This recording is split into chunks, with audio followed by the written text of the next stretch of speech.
Good morning, everyone. Welcome to this meeting of the State Library Commission. This is our first in-person meeting, I think, in 2 years. Yes. Great to see everybody here. And it looks like we've actually moved up in the world a little bit in that time. We're meeting at the state capitol for the first time. So my name is Kenning Arlich. I'm the chair of the commission and I'm the higher education appointee. I'd like to go around and have each of the commissioners introduce themselves for the record. Kristen Kerr from Helena, Montana. Robin Scribner from Geraldine, Montana. Peggy Taylor from Whitefish. Good morning, State Superintendent Elsie Arnson. Dalton Johnson, Missoula, present. Thank you. Jenny, would you introduce yourself, please? Good morning, everyone. I'm Jenny Stapp. I'm the Montana State Librarian. And Melissa? And I'm Melissa Briggs, and I am Central Services at the State Library. Evan? Evan Hammer, Digital Library Administrator at the State Library. Okay, thank you. We can go right into new staff introductions. Jenny?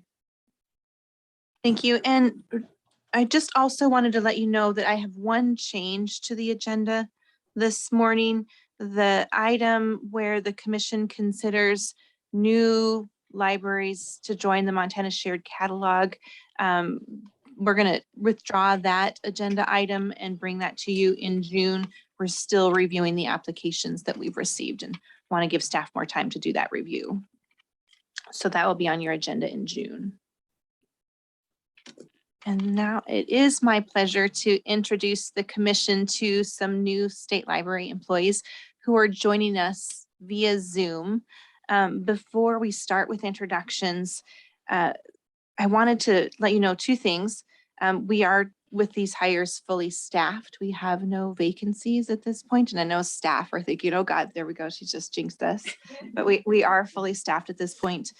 And the other thing I want you to know about the three people we're about to introduce to you are, they are all longtime state library friends and colleagues that we've had the opportunity to work with in other capacities. And it's really gratifying to me that when we're doing recruitments, people that we have long histories with want to apply to work at the state library. And so I'm really thrilled for that. The first person that I want to introduce to you is Coley Bartow. Coley, do you have your camera on? Good morning. Thanks for being with us. Coley has a professional background as a school librarian in Manhattan. And one of the unique things about the library in Manhattan is that it's a school community library. While Coley was the school librarian there, that community decided that they wanted to provide public library services through a co-located school model. That's a model that exists in about 12 communities around Montana, and we think it's a really exceptional model for people to look at. And so Coley led that very first school community library there in Manhattan as part of her career. And in those years, this was back in the 90s, we were able to begin to work with Coley as a school library representative to a number of our different task forces and advisory councils. And then in about 2007, Coley went to work for the Office of Public Instruction, and she's been able to continue her relationship with the state library through those years at the Office of Public Instruction. She's served again on our Network Advisory Council and also played a role as a designee from the superintendent to the commission, and so sat on this commission for a number of years. She completed her time this last March at OPI as the senior manager for OPI Teaching and Learning Department. She retired through the teacher's retirement system in March, and then we were really fortunate to hire her into our continuing education and training position that was vacated when Joe Flick retired earlier this year. So it's just a really natural fit for Coley to come in and use her deep experience in educational design to help us be designing the best possible continuing education programs for librarians and also bringing her knowledge to help other programs within the state library improve our training and learning outcomes. So Colette, welcome. We're so glad to have you. Thank you so much, Jenny. Thanks. And now I want to ask Amy Marchwick to introduce a couple of our new system administrators for the Montana Shared Catalog. Amy? Good morning, everyone. I am Amy Martrick. I am the lead system administrator for the Montana Shared Catalog.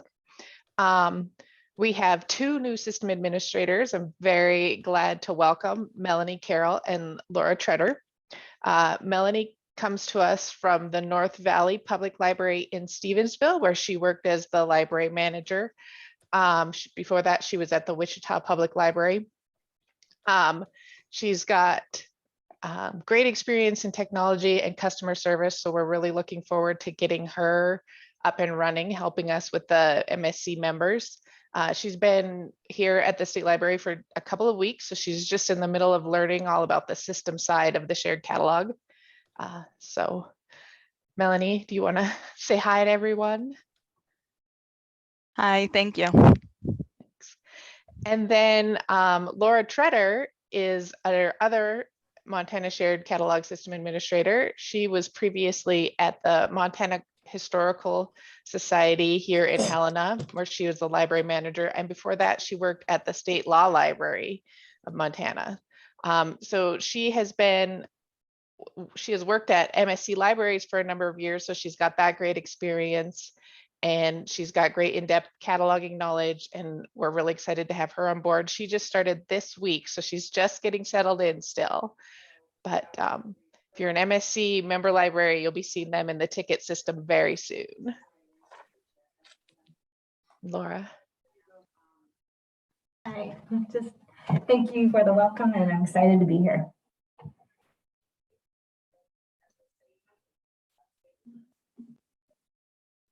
Okay, thanks. We'll move on to the consent agenda. So we have 3 items and we will vote for these in bulk.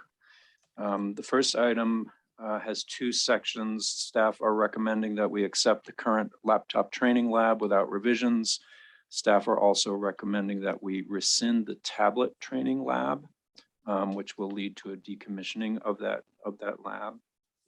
And then we have the fiscal year 22 third quarter financial report and the February 9, 2022 commission minutes. So are there any questions about any of those items? Okay, can I have a motion? Make a motion to approve the 3 agenda items. Thank you, Kristen. Second? I'll second it. Thank you, Robin. And all in favor of passing the consent agenda, please signify by saying aye. Aye. Aye. Any opposed? Any abstentions? Okay, consent agenda passes. Thank you. Now we'll move on to the Finance Committee report. Melissa and Jenny.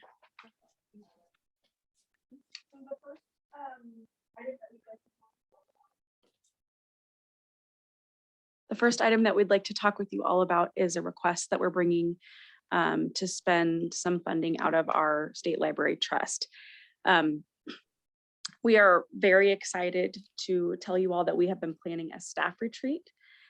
We haven't met many of our staff in person that have started over the past couple of years, and so we are also going through our rebranding right now. And so it's really important to us that we get everybody together and we get to know each other again, and that we spend time with the new staff and help them understand what the state library is all about and what our vision and goals are. And so we are bringing everybody together in person the first weekend in May.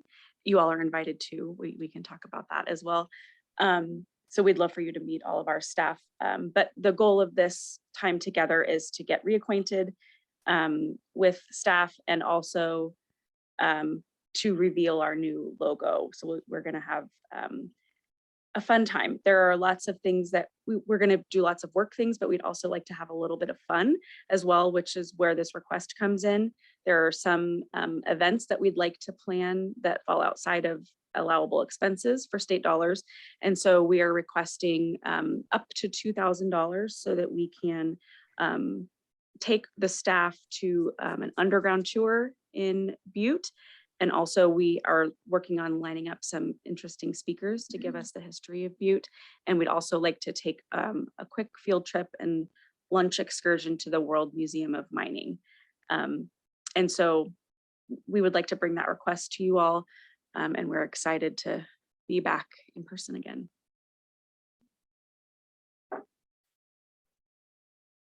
Any questions or comments? Elsie? Thank you very much, Mr. Chair. When it comes to, Melissa, the amount of money that is in the trust that you'll be using, what is the balance that we have? So if I'm understanding, the request is to use 2,000. Yes. Will that cover room and board as well? Or is this just a day? Understanding, so I'm two-part. How much money is that is going to be left in the trust? Mhm. And then so we can get a balance of what we are taking it from. Yes.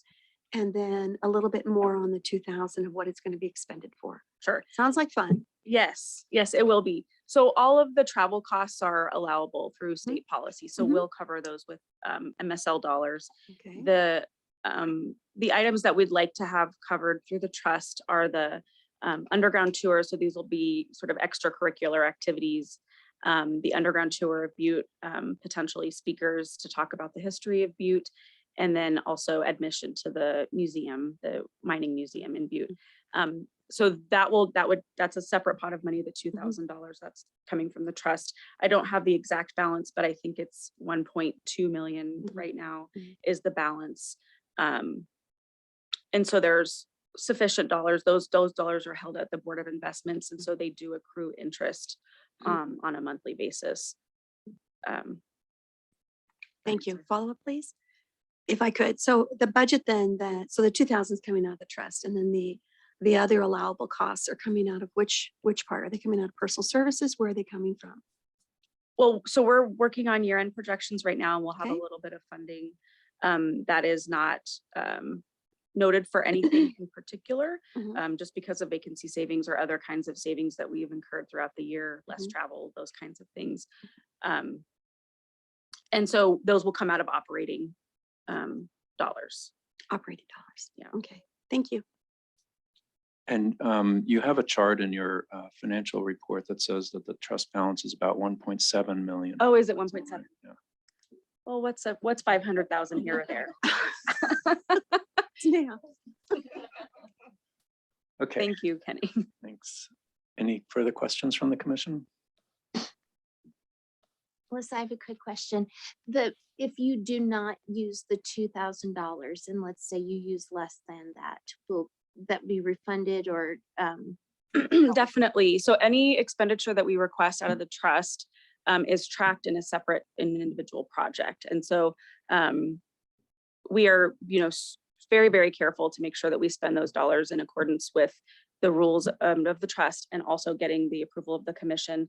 Any unused dollars would remain in the trust fund and we wouldn't take them. You don't actually move money from the trust, you just build a trust, is that right? We do actually draw down because the trust is held at the Board of Investments. And so we would do a drawdown and bring it into our Savers account, our Savers fund that holds that cash to spend it out of there. Okay. Any public comment on this item?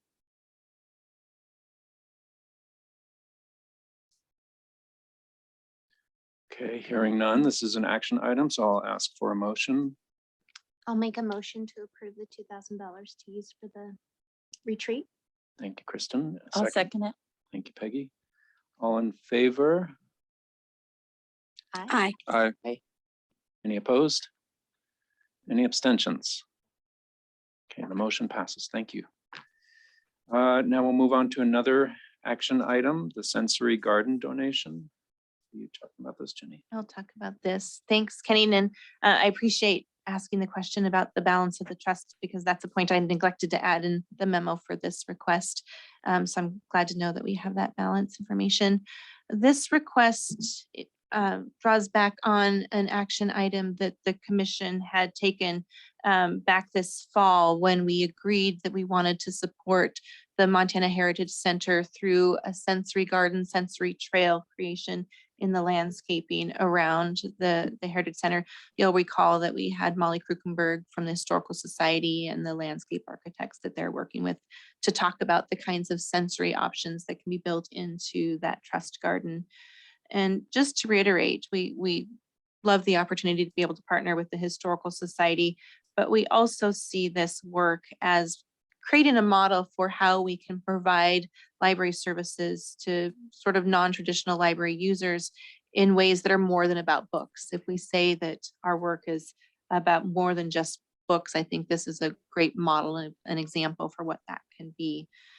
After the commission had shown support for this idea, the intent was for the finance committee to determine an appropriate amount of the donation.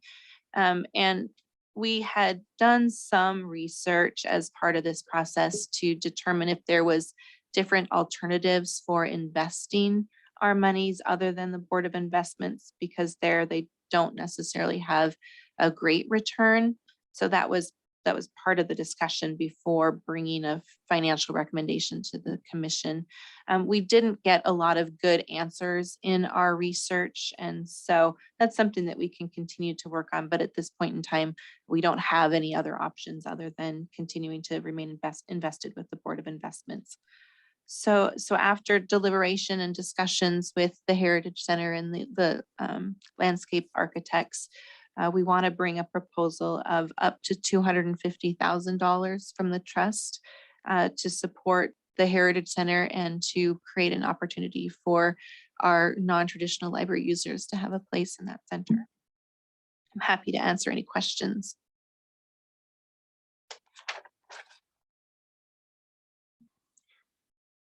Jenny, were you able to identify if the Heritage Center was going to maintain the upkeep of the space that we're creating? That is part of their agreement with the General Services Division. Thanks for asking.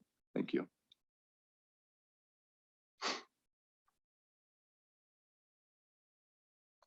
Any further questions from the commission? Public comment. Any public comment on this issue? Good morning. This is Molly Krukenberg at the Montana Historical Society. I just wanted to say thank you to the commission for considering this request. We're excited to partner with the State Library and really excited to add these sensory components to the Montana Habitats Trail. Thank you. Great. Thank you, Molly. Any other public comment? Okay, hearing none, I'll ask for another motion to pass this action item. I move to pass the motion of the Montana Heritage Sensory Trail. Thank you, Robin. Second. So moved. Thanks, Dalton. Any further discussion? All in favor, say aye. Aye. Aye. Any opposed? Okay, any abstentions? Great, the motion passes. Thank you. So now we move on to the Talking Book Library Services proposal. This is another action item. Jenny. Thanks, Kenny. Staff are bringing a proposal to the State Library Commission that in its end result would cause us to create a contract with the Utah State Library to outsource a number of functions currently performed by staff of our Talking Book services in order to develop cost savings and then to use those cost savings to reinvest in the program to increase the number of patrons that we're serving and the impact that we can have with the program. So that's what we're proposing at a very high level. I wanted to go through some more details and provide you with some background and context for why we're bringing you this proposal. This is a program that I truly consider one of our flagship programs. It's really, truly appreciated by the patrons who use this service. We hear time and time again how much they value the program. And yet at the same time, it's been a program that the State Library has never really found a way to more fully invest in. And so a number of the basic functions that are offered and some of the workflows necessary to support the program are supported by volunteers. We rely on about 3 FTE worth of volunteers just to maintain the current program. This last winter, we realized that we were going to be faced with 2 of our 3 readers advisors being out at the same time. One is planning to move out of country and the other one is happily expecting a baby. And so we were going to be down 2 of our 3 readers advisors. Knowing that the Utah State Library contracts for services with other states, we reached out to them to ask if they couldn't be under contract with us on an as needed basis to provide that kind of staff support on a fill-in basis when we needed it. And they told us that wasn't possible. They weren't staffed to support that kind of model, but they presented to us the cost to contract for the services that we're offering.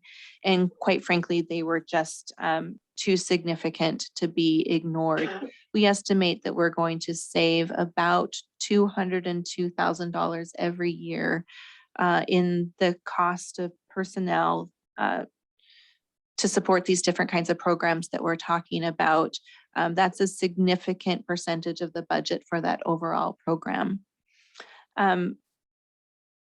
And we realized also that we could then take that savings and invest it in the program by investing in staff who would be responsible for doing outreach and promotion and identifying stakeholders who serve the same community groups so that we have an opportunity to truly grow the program.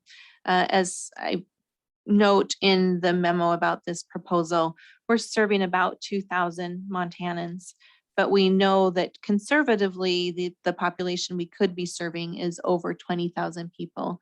And as the National Library Service, which is the umbrella program of the Library of Congress that owns and provides support for the program, as they relax the rules about who can be eligible for these kinds of services, the population that we can potentially serve is just going to increase and increase. And we don't have resources right now to do the kind of outreach necessary to make sure that our services are being used by those populations. So this proposal is truly a way for us to take the cost savings where it's available to us and reinvest those dollars in the program. I describe at the end of the memo some of the metrics that we would intend to use to make sure that we're having the kind of outcome that we want to have from this proposal. And obviously among them is growing the outreach and engagement and growing the population of Montanans that we're serving through the program. Specifically, we would be outsourcing the circulation of the machines and cartridges that we currently circulate. We would outsource the Reader's Advisor services, administration of the Braille and audio reading download program, and some other administrative tasks like the reporting, creating newsletters, and some of those kinds of services. So it's a significant part of our current workflow that we're suggesting that we outsource. One of the points I wanted to make to all of you is that we have one circulation clerk who's responsible for circulating the cartridges. We have sort of an army of volunteers that supports him.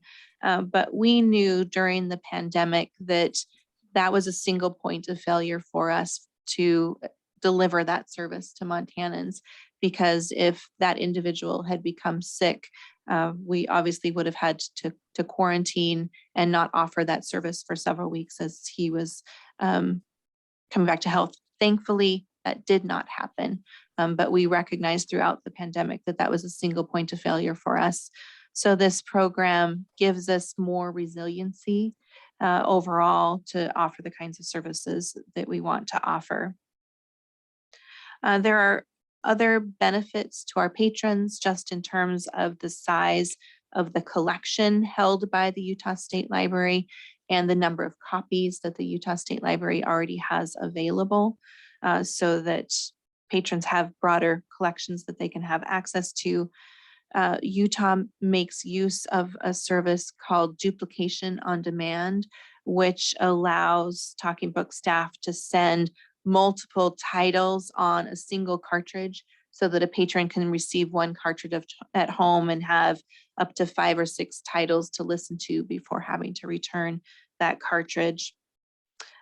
We recognize that what we're proposing will be a transition both for patrons and for staff. We've met with staff to talk about this proposal, and Marilyn Bennett, the program lead, is here, as well as Evan, to help answer any questions. This does mean that we are outsourcing, again, the functional responsibilities of our circulation clerk and our 3 readers advisors. One of those readers advisors is planning to move to Germany soon to be with her husband. We are currently working with the governor's budget office and the Department of Administration to find opportunities to reassign these employees to other positions, potentially within the state library, although as I said, we are fully staffed, or within another agency within state government. The budget office and DOA are very committed to keeping state employees employed with the state of Montana. And so our intent right now is that pending commission action, we would go through the process of negotiating a contract with the state of Utah. There's some other technological and administrative functions that need to come as a part of that. We need to inform the National Library Service of our intent to make this transition, and then work with staff to help migrate the actual physical equipment, and then transition some staff into other functions or other positions in state government. And then once we've been able to make that happen, then our intent would be to recruit for some outreach positions. We have draft job descriptions in mind for what the kinds of work those people would do, but that work would need to be finalized and then those positions posted so that we could recruit for the kinds of outreach staff that we hope to carry forward with this vision. There's a lot of details there. I'm happy to answer any questions. I was happy to see that you would still be having people or do the reading of the Montana books. That was, and I was wondering, the people that you'd have as the readers, would the potential be for them, or the reader advisors, would there be a potential for them to be the outreach people? Just a question. That's a good question. So in terms of the readers advisors, there is the potential that they could be those outreach positions. The state requires us to go through a recruitment process, so we can't guarantee. And the nature of the job is just a little bit different. The outreach positions will require a lot of travel and be more externally focused. So the staff would have to evaluate whether or not that's something that would be a right fit for them or not, but they would be eligible to go through that recruitment process.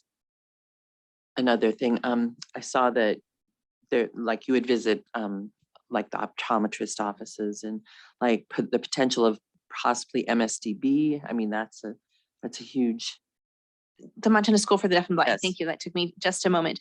We Sorry. need to do more outreach to them. We do work with them. I don't know if it's true anymore that some of their students are our patrons, but that has been the case in the past. But there is so much opportunity to do more. I have a connection. I'll share the name. Oh, thank you. I appreciate that. Thank you, Chair. So Jenny, when it comes to the volunteer footprint that we have, a lot has happened within that. Where do you envision volunteers? Thank you for that good question. There will still be some need for volunteers, which are necessary to support our recording program. And Robin, I'm glad you brought up the recording program. That's something I wanted to mention. With the ability to do some outsourcing of the recording work to Utah, they can record our more kind of regular titles that we routinely record. that would allow us to continue to record those more Montana specific titles. We rely solely on volunteers to do that work, and Aaron Harris then oversees that. So we would still continue to use volunteers for that kind of program. And we also want to just use more volunteers throughout the state library, not just to support our talking book services. That's something that we want to think about how we can better invest in. And then one other further question and a follow-up. The duration of the contract with the Utah State Library, what are you envisioning? A 3-year, a 1-year? I think traditionally when we're starting something like this, we do a 1-year contract. So we give ourselves that time to evaluate. One of the things that we are keeping in mind too, as we do this kind of planning, is that we make sure that we maintain at least enough technology to be a backup if Utah for some reason needs to rely on us as a backup. And should it become necessary to bring those services back in-house, that we still have some of that infrastructure in place. And thank you. I'm sorry, if you could, just one more, if you could share a little bit more about the FTE. It's my understanding that it's not a full FTE currently for the circulation aspect of it, but that would be coming one, and then there would be another full FTE, regardless of the aid with the volunteer force that we have. That would be for more broadcasting and more understanding of the use of what the Talking Book Library does. That's correct. We have the one staff member who's responsible for circulation right now, and then we have 3 readers advisors. One of those readers advisors has told us that she's planning to leave. So we're talking about 3 individuals, 3 FTE, and those functions would then be performed by the state of Utah. So again, our charge is to find ways to use them either within the state library or within state government. And then we would recruit for positions that would be responsible for helping us to create a communication and outreach plan, identify the kinds of stakeholders that can help us reach the populations that we want to reach, and then enact that communications plan. Thank you. And just one more. Thank you, Robin, for your patience. When it comes to that, wouldn't that be in the whole communication plan be encumbered in the entire state library's actions, not just in with this component of Talking Book Library? So not to segregate an entity just for this specific tool, but to be able to use this as an overall vision for the library as the new brand and everything else comes on. That's a really important point. I'm glad you raised it. You're absolutely right that we need to have a comprehensive agency-wide communication strategy that implements the new brand. Why I think it's important to have staff dedicated to reaching this population in particular is that it is a unique population. It's a population that is identified in federal law as the appropriate population to receive these services. It's not a service that we can offer generally to the public. And that is a population that we don't naturally engage with in other kinds of settings. And so I think it will take that kind of concerted effort to reach that population and build and maintain those relationships.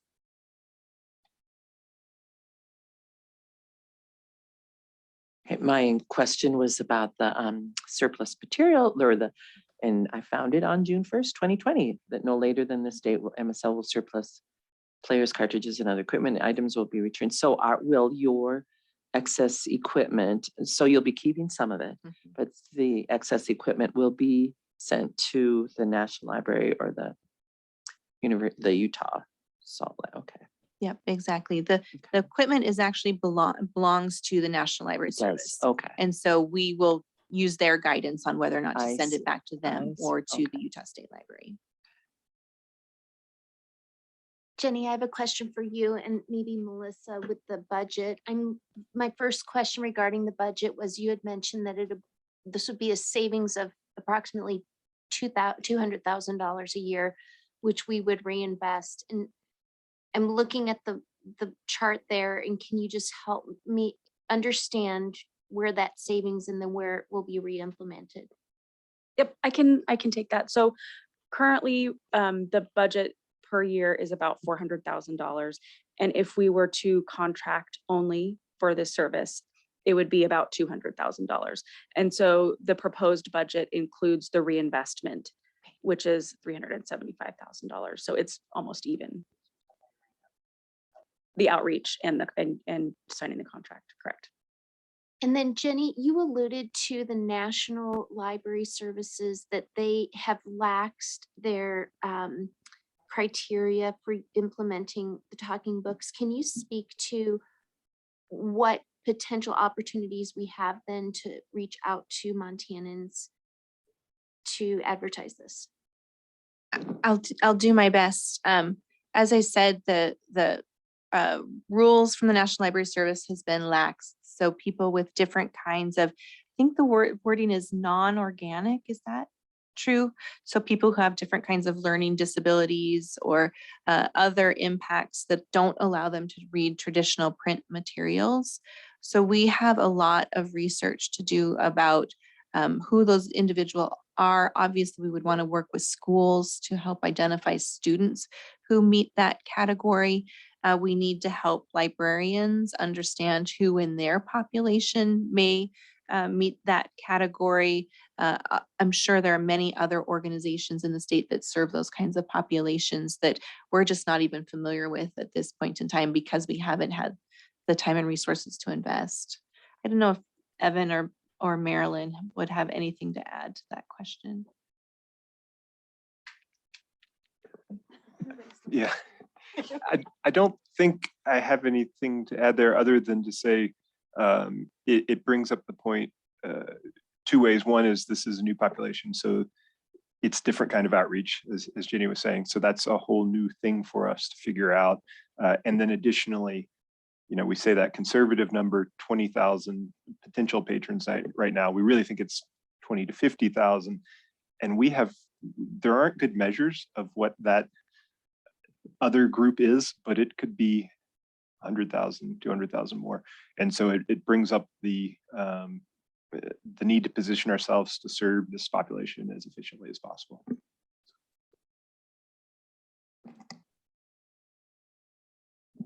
I don't know how to use this. Okay, there we go. Figured it out. I think the only thing that I would add to that is we are also looking to serve the Indigenous organizations and Native American reservations in Montana. They just seem to be an even more underserved population, and we would like to really make a more robust effort to serve them. Thanks, Marilyn. Jenny, I have a question. Is the notification of the National Library Service, is that really just a notification, or is there any reason to think that they might not be happy with this idea? I don't think it's anything more than a notification. They may want us to take a longer period of time to transition our equipment back to them. They have, may have their own timelines that we need to work within, but there's no reason to think that they would have any concerns with us doing this, especially because other states have gone before. Right. Okay. Any further questions or comments from the commission? Go ahead. One other thing, when it comes to the timing, and it seems like it is a robust timeline, and Kenny, thank you for that. Whoops. There we go. Thank you. Yes. Do we have another meeting prior to the contract being signed or the contract being finalized so that we can have a little bit more understanding within there? We do have a meeting on June 15th. Okay. So we could, one potential is to bring the draft contract to the finance committee or something like that, if the commission would want us to proceed in that fashion. Elsie, do you have any particular concerns or things you want to watch out for in the contract? Well, so many contracts that I work with. I just, we are working with a third entity, the MLS as well. And I just want to make sure that that the savings that we're looking at, of course, are going to come through. This is a proposal. I believe that the commission has the ability to look at this prior to the contract being finalized. That's what I would do. It looks like it's a real robust calendar, from April 18th to June 1 is very little business days. That's what I would propose, not to delay by any means, but to give information and to give authority more to the commission. I mean, do we review other contracts? Does the commission generally? I mean, that's my only hesitation is we tend not to get into the weeds of reviewing contracts. We leave that to the library staff, state library staff. If I could just add that we are working closely with procurement, state procurement, so that we are following all of the state's procurement laws. Yeah. And so they will be involved intimately in the creation of this contract. Yeah, I think that's where the oversight should really lie. That Just detail. if I could, just from my knowledge, they meet every other Thursday, and there has been some delay in processing things. So like I said, this is a robust timeline. But I also think that it gives with so many new members on the commission, it gives I use the word authority, not in the sense of micromanaging, but it just gives more knowledge and understanding of processes moving forward. Because the commission will be looking at this, if it's a 1-year contract, more intimately as this thing moves forward to make sure that it was the right move for the state of Montana to do this. That's why I am looking at this, not to micromanage it, but to give more information flow and to allow state procurement the ability to have grace, if I can say it that way. So when you say it's a robust schedule, you mean an ambitious schedule? Do you mean I think it's too short? With as many working days as we have, and just with what I work with, you may not have many up in front of state procurement as I do, but there is negotiation, there is all kinds of discussion, and we do already have a contract with Utah at this time, correct? That will be very beneficial for the state because procurement looks to see, what previous entities and, what we've done with them and if they've been bona fide and all of that. But what I believe then, if it's not something to be, and not to make an agenda longer for any means, but to have more information flow back to the commission on what has occurred, not in a long a meeting format. It could be in a memo, just to keep everybody on the same page. I know in my 5 years of being on the commission, a lot has happened, but I believe for the longevity of the new commission members to have that connectivity between action and work is important. And do you feel comfortable with the finance committee taking care of that, or do you feel like this needs to come back to the full So commission? share finance committee then, Kenny, who is on that? I am Dalton, Melissa, of course, Jenny. And Ashley, the accountant. But I don't have any new, pardon me, I don't believe there's any new commissioner members on that. New commissioner members. Well, you're relative. Dalton, Right. and Bruce was. Okay. Bruce has just departed the finance committee, so we are looking for a replacement. Looking for a replacement, so it could come from that. But I think for everyone's, however that information is being expressed to the commission, I think is really valid and important. The other part of this is, we have a unique opportunity with the interim budget committees being more detail orientated on our finances, and not just finances, but what is the outcome of the dollar and the value. And that's something we've never done before on the commission with anyone in government prior to. The more information that the commissioners have, the better we can stand at the microphone and be more fluent and understand what is occurring. It's my understanding that the interim budget footprint may continue. It will need legislative action moving forward, but we're only 8 months away from a legislative session again. And I think that all of these things are so important to shout out the great work and the movement within FTE budget, which gives all that opportunity to use the dollars for the benefit of patrons or for anyone in the state of Montana in literacy. So I'm just asking for a little bit more information flow to the commission. What do you suggest, Jenny? Is that something that can be done electronically? Sure. So just a few thoughts that I'd raise. We're happy to share the draft contract with the Finance Committee and ask if you have any final input before it's signed. And if that's satisfactory to the commission, I think that's pretty straightforward. In terms of the timeline, this is the timeline that was suggested to us by the state of Utah. So we're comfortable that because they've gone through this process before, they can give us a timeline that will work for all of us. We have had a preliminary conversation with state procurement and looked at the sole source component of the procurement to make sure that there weren't any red flags there before we brought you this proposal.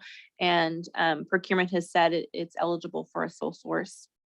So that detail has been taken care of in some of our pre-planning work.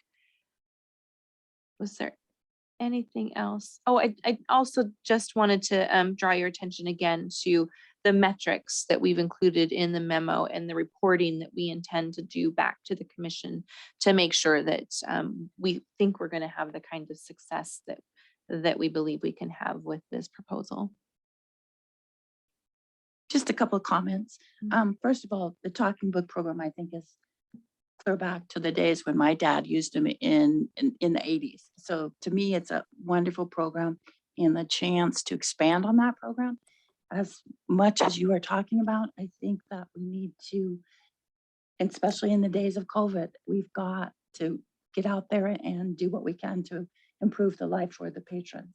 And I was reading through the goals from the National Library last night, and this seems to fit right into meeting those goals that we have also. And then I'm sure that your reporting has been very thorough, all of your research, all of your things. I'm confident that we will have the best choice for the us. Oh, Sean, were you the one that printed off that schedule? For Ron and Mona. Yeah. All right, because I just stuck it over in your desk just a moment ago, and I just want to make sure, because Yeah, okay. we've forgotten something in the printer.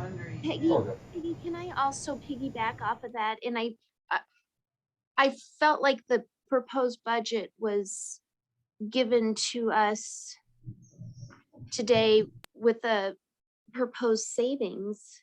I don't know how we can go wrong with that and reinvesting in this to make this even more inclusive program for Montanans. So I would be on the side of moving this forward with this proposed agenda so that we don't have this lapse and this gap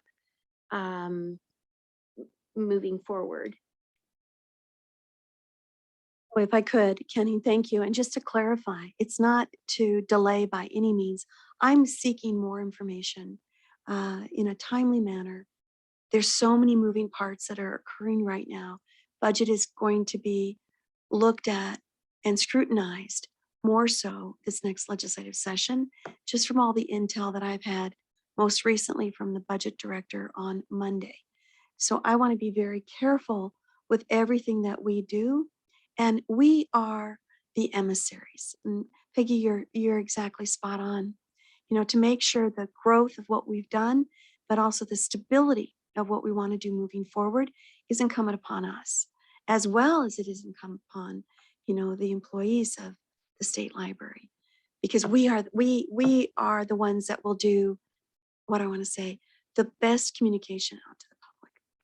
So I just want to feel confident that moving forward, that we have not a lot of information. We don't need to be flooded, but there needs to be continuity of what occurs so that if an action happens, it's not that we get a 15-page report, but that it is part of remember when and that this is happening. And there may be movement where we have to change that plan to go to another one, and there may be new sitting in seats. I think that connectivity is so important of what I've witnessed, but I know things are going to be coming down the pike that are going to make it more scrutinized on budget. So I have no problem voting on this today. I'm just asking that is a pending timeline at this point. If there's a challenge with that it does come back onto the agenda in an item to say, yep, we did it, or we had to move it this way because state procurement may have done something different, or there may be something that Utah has to change within that framework, because it's not under all of our control. Thank you. Yeah, I think that's perfectly reasonable, Elsie. I mean, that seems fine. Any concern among the commission? Just, I mean, you're not asking for another decision point necessarily. I mean, I'm glad to hear you say that you're willing to vote today. Okay. All right. Dalton, did you want to say something? Yeah, thanks, Chair. Librarian staff, I have one question. Of this timeline, how much of this is driven by the 2 staff that are leaving? If we were to expect a delay, would there be a crunch on our end by losing those staff sooner than later? Thanks for your question. Some of the crunch could come in the actual physical moving of the library. That's where we anticipate that there might be some more crunch on our side if NLS doesn't have an immediate plan, for example. So that it could be somewhat impacted by the loss of staff. We do have volunteers that we continue to make use of, and so that would be an opportunity to engage volunteers for that effort as well. Regardless of the status of the equipment, we should be able to move forward with a contract because Utah already has a lot of their own equipment and may not have any need of the equipment that we're talking about here. So that shouldn't delay the contracting component itself. Okay, thank you. If I understood right, Dalton, part of your question was if staff chose to move on sooner as a result of this. And I just want to emphasize the point that we could lose, regardless of any action here, we could be short-staffed any day by at least 2 staff. So we do need to prepare for that situation regardless. Okay, thanks for that discussion. I'd like to open it up for public comment on this issue, on the Talking Book Library Services proposal. Any public comment?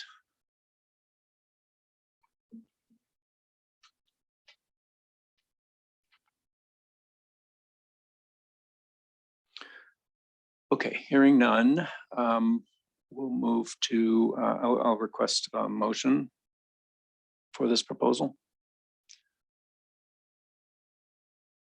Okay, I will make the motion, and Elsie, I kind of want to incorporate your request as well, but I make a motion that we move to approve the Talking Books proposal with the caveat that we receive at our next commission meeting a more detailed proposed budget for that. Okay. Thank you, Kristen. Second? I'll second the motion. Thanks, Robin. Okay, any further discussion? Okay, all in favor, please indicate by saying aye.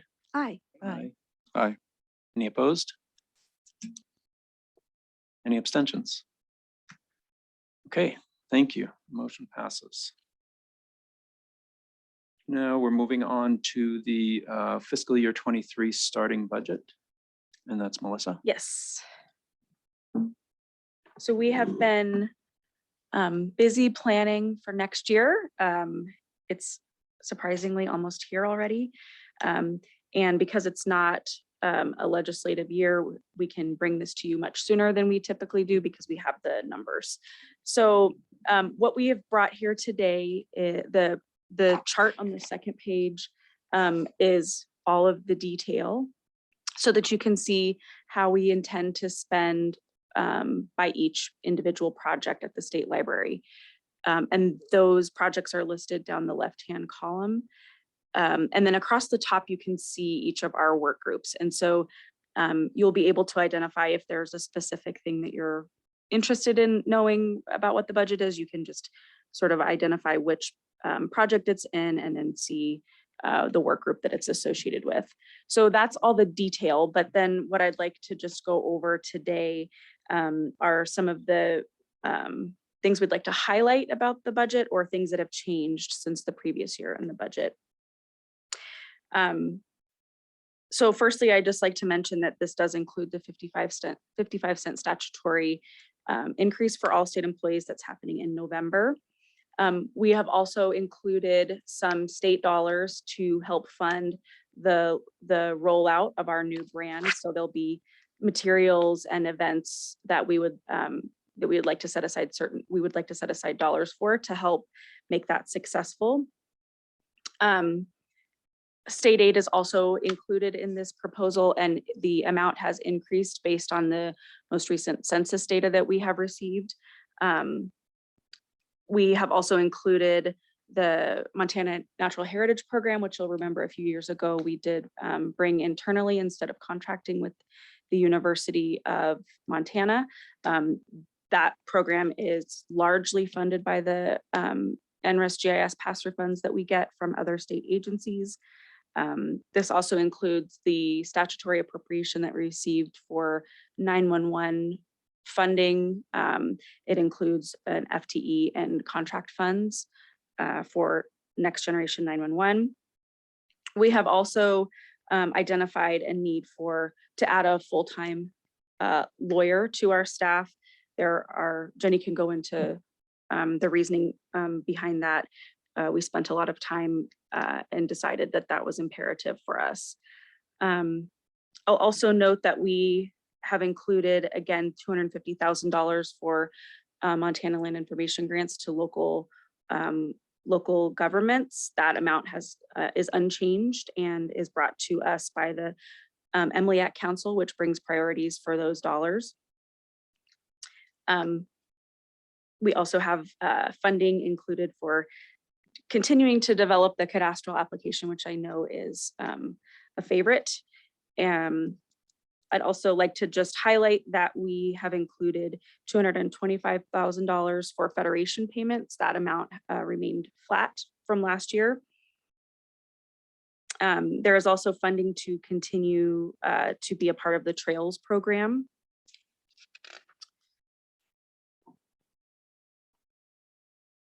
The other thing I'd like to mention is that we did add a column on the chart to the very furthest right, and that includes FTE that are by project so that you can get an idea of how many staff. I would like to mention that this amount that you all will be voting on today is only House Bill 2 authority, statutory authority, and proprietary authority. This does include the entirety of our LSTA grant, which is not reflected in Sabres. So the numbers are a little bit different there, but I wanted you all to be aware that you all are voting on a budget for just those specific funding sources. Other funding sources come outside of the legislative session through a process called the budget change document process that we go through with the governor's budget office. So those are not included in here because they still have to be re-upped during the next legislative session. Are there questions? Thank you for adding that column about the FTE. I think this was something we discussed in the finance committee. Yeah. Thank you. Any questions? I'm sorry, I have one. When it comes to Sorry. the change from last year's budget to this year's budget, is that acknowledged here? So if there could be something to say, what is, the change either in lowering or the increasing? I don't know on line item where that might be. Do you mean by project or do you mean by appropriation? Well, so this is a request. So you're beginning the request of what the next session for the next biennium will be. So I'm looking at the delta, the change. Yes. From last biennium to this next proposed. Yes. So I don't have that kind of detail because that would be a lot of information if we provided the change by project. But what I will say is that we started with this current year's budget, and any changes are identified in these bulleted points. So that was sort of a way for us to consolidate the changes without overloading you with too much data. So do you have a dollar figure of an increase? An overall increase? I could go and look that up. I think that if I remember correctly, our House Bill 2 and statutory appropriations remained flat between the years in the biennium. And so there are no significant dollar changes or appropriations between the 2 years of this biennium. So we're not asking for more money than this next this next biennium? We'll talk about the new monies we're asking for a little bit later in the agenda, but this is Thank you. based on the current biennium appropriation. And we did not receive an increase in our Library Services and Technology Act award for this year either. So that dollar amount is also flat. Thank you.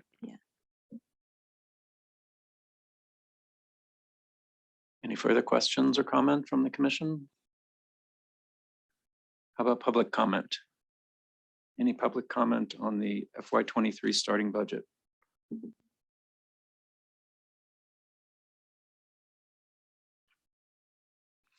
Okay, hearing no comment, you know what's coming next. Somebody, I need a motion, please. This side of the table, I have to say, has been pretty heavy on making the motion so far. I'll make a motion to approve the FY23 budget as stands. Thank you, Dalton. I'll second it. Thank you, Peggy. Any further discussion?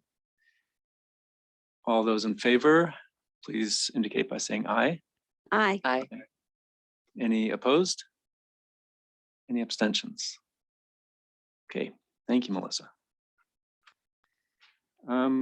Okay, now we will move on to a report by Jenny and Aaron Fashaway on the MLIAC. Great.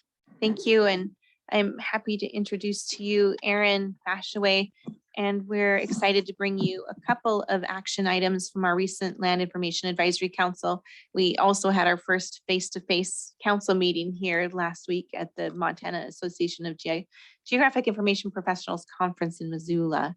And a couple of the key endorsements that council made to bring to the commission for consideration are adoption of the GIS coordination strategic plan, as well as the FY23 MLI grant awards. And we're very excited to bring you both, particularly the strategic plan, because that's something that staff have been working very hard on over the last year, and we've gotten a lot of great feedback from a lot of key stakeholders that were incorporated into the plan. And we really think that this is going to help us elevate both our coordination as well as our outreach activities to ensure that Montanans understand and know about the GIS services that we're offering. So Aaron, I'll let you take it from there. Okay, wonderful. Thank you. Good morning, everyone. It's nice to see you in person. It's been probably 2.5 years since I made that cold walk from the library to the building. And this morning was particularly cold for April. It's invigorating. As Jenny stated, about a year ago, actually, we started the contract work and hired a company called AppGeo, who's had a lot of experience creating state geospatial strategic plans. The first round of strategic plans for states in the nation came out under funding by the Federal Geographic Data Committee, and this was our first one. I'll show it to you, 2006 to 2010. And so we had not had an update since then. There was a strategic vision that was passed, I think, in 2012 by the council. But so part of my work, with working with my colleagues and then staff, we just realized it would be important for us to set the direction on where we want to be in 5 years by going through this process. And so the strategic plan is the why. And with that strategic plan are going to be coming business plans on how to get there. And so as Jenny stated, we worked with stakeholders from across the state, our stakeholders with the feds, federal relationships, tribal, local government, universities, privates, nonprofit, and then of course our fellow colleagues here with the state, and through a series of surveys, interviews, and workshops, we were able to get a lot of really wonderful feedback, had over hundreds of responses, had probably, 80% of counties respond. And through that, AppGeo created a SWOT analysis that's in some of your materials, and then created the plan and then the outline. And it was a worthwhile process, I would say, and I'm really excited with what's come out of it. Jenny, how much detail do you want me to get into?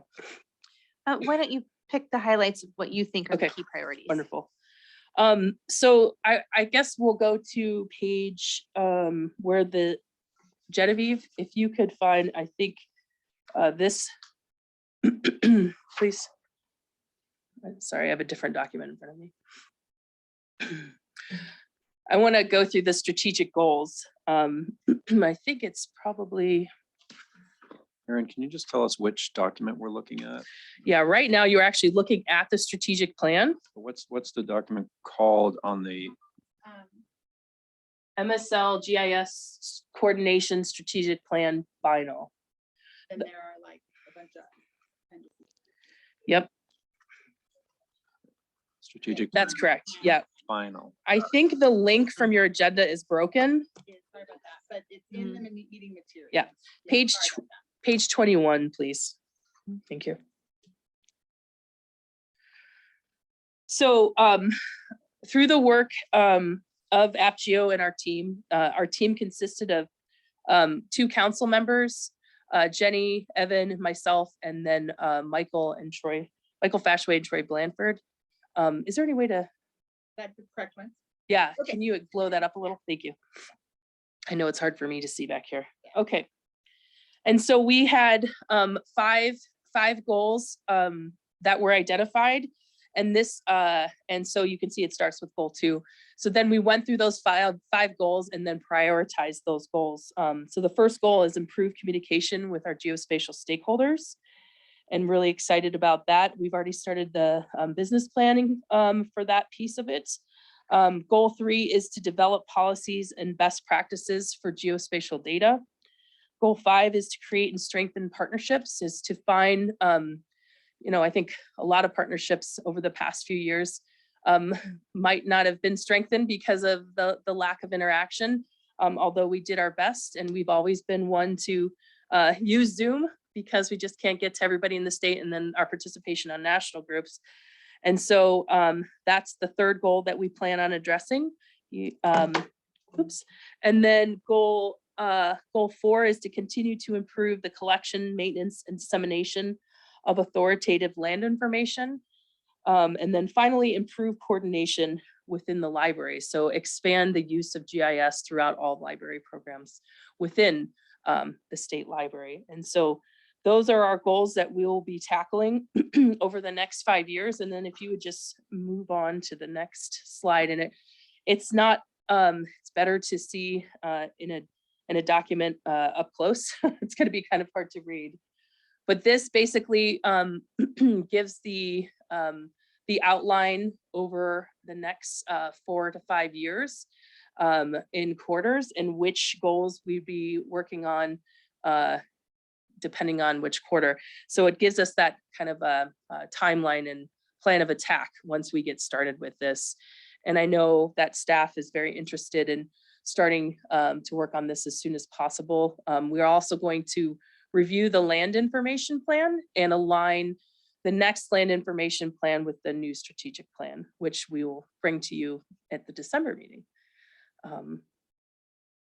So I think that's what I want to highlight, and I could certainly answer any questions about the plan itself, but we're very excited to have one of these. And like I said, it will set our direction for the next 4 to 5 years.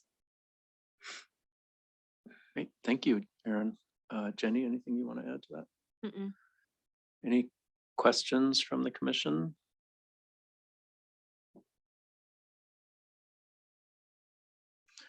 Any public comment?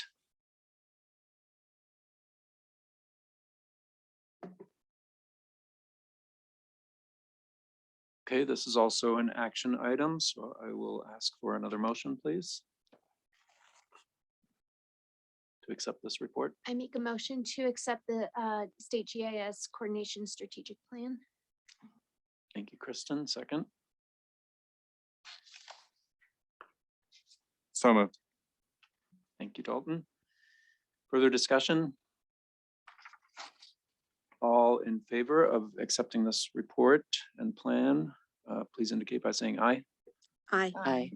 Any opposed? Any abstentions? Great. Thank you, Erin. Thank you. Okay. we're moving on to your next, the grant awards, right? Next.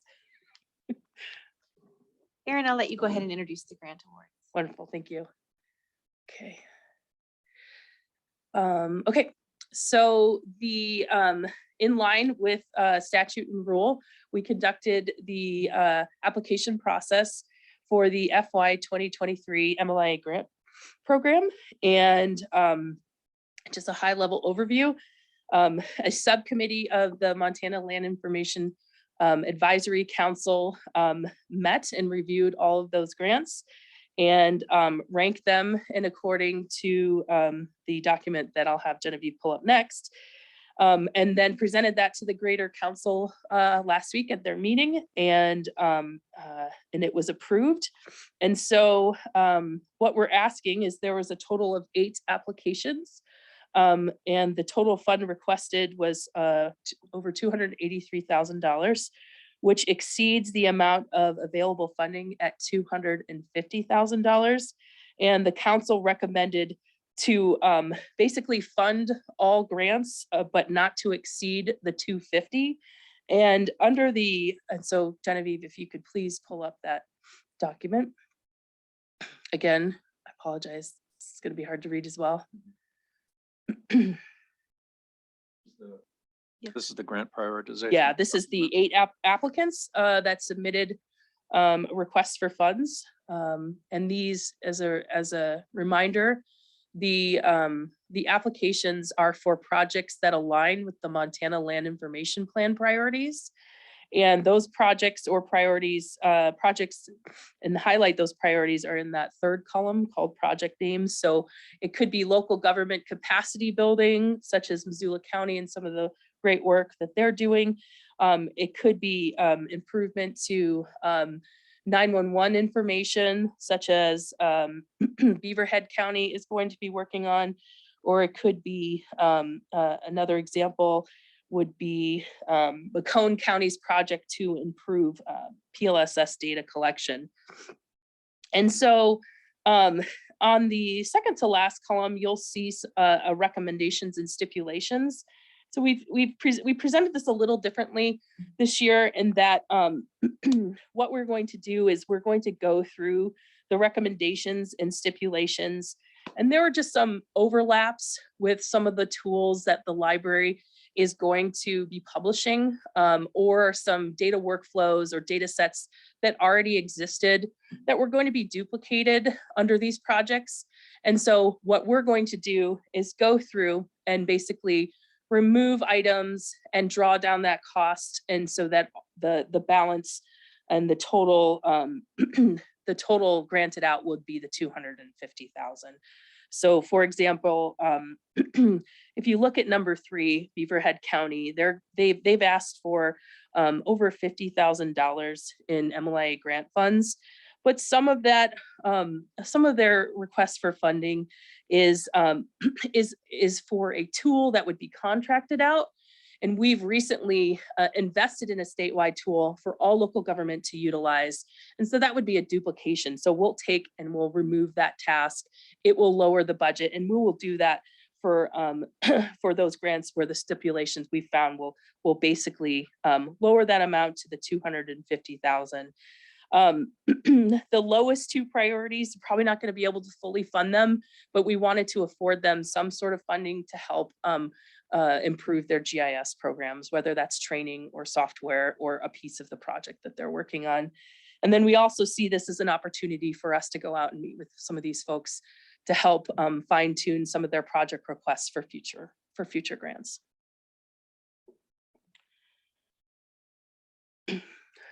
That was a lot.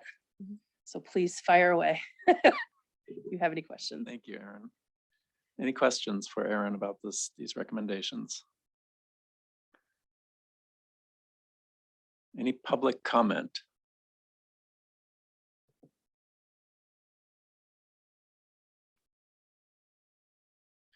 Okay, so then I'll be looking for a motion to approve the MLIA Council's recommendations for prioritization for funding these grants. Somebody can just say so moved. So So moved. moved. And I'll second it. Kristen and Peggy. Any further discussion? Okay, all in favor, please say aye. Aye. Aye. Any opposed? Any abstentions? Great, thank you very much, Erin. Thank you. Appreciate it. Thanks, Erin. Okay, well, that was a lot of actions. And I'd like to recommend a 5-minute break. Okay, we'll be back at 10:50, let's say 10:55.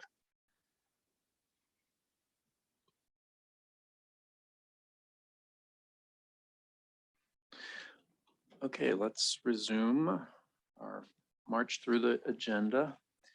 Next up is the Network Advisory Council report. There's no action here. This is just a report. Looks like Thanks. Jenny has taken the lead. Thanks, Kenny. And I'm also joined online by Jody Moore, who's the director of the Carnegie Library in Red Lodge, who's serving as chair of the Network Advisory Council. The council last week also had their first face-to-face meeting since the pandemic, and it was really fantastic to see our colleagues again. Some of you will recall that a year ago, we went through a process of reforming our Network Advisory Council from a much larger advisory group to one that's really more a group of thought leaders for the state and a group that can really help us focus on being more evaluative and deliberative in how we offer library development services around the state. And we'll talk in a little while in the agenda about the need for a subcommittee to help us identify a new member of our Network Advisory Council to serve in this next year. But I'm really pleased to have Jody join me, and we just wanted to share some of the highlights from last week's Network Advisory Council. One of the important things I wanted you all to know is that that advisory council did review both the FY23 budget that you've already taken action on, as well as our legislative and budgetary proposals for the next session. And we are carrying both of those recommendations with their endorsement. Couple of other highlights that I wanted to be sure and mention to all of you. The Network Advisory Council heard a recommendation for a new service called WHOFI. WHOFI is a service-based organization that allows libraries to use technology to track the number of wireless and Wi-Fi patrons that come into their library. And a new service also allows libraries to track and get statistical information on the number of patrons that are attending their virtual programming. And as we begin to offer more and more virtual programming, as well as having a need to account for the amount of wireless services that are used for libraries, we think it's important for libraries to have access to this kind of tool. This is a tool that the council determined that we can't afford within our current financial resources. So it was not something that ended up included in the FY23 budget that you approved, but it is something that we're going to continue to keep on our radar. We've asked for some additional funds through the governor's office from the governor's Education Emergency Relief Fund. And if we are able to get some of those monies, that would be a service that the advisory council recommended that we fund through those kinds of dollars. So that's something that we're going to continue to keep on our radar as a priority should additional funds become available. Jody, I'd love for you to share the highlights of the meeting from your perspective. Thank you, Jenny, and thank you to the commissioners. I want to say it's an honor to serve on the Network Advisory Council and to act as the chair of that group. It's a wonderful group of librarians from around the state, all different sizes of libraries and different experiences. And I want to assure you that I feel we all have at our heart the interest of all Montanans when we make our decisions. And the discussions that we've had as we sort of reformed what the NAC is and thought about what we do and how we should do it have just been really stimulating for me in my professional life. So thank you for appointing me to the council. Jenny, I think you covered quite a few of the things we discussed. Something that was very exciting was to hear about some of the legislative proposals related to state aid for tribal college libraries. That discussion had such a good feeling in the room, such a feeling of positivity, and that's a direction that the state library and that we hope the state commission wholeheartedly agrees with. We also had some excitement when talking about potential asks from the legislative session for new ways to think about how library services are provided.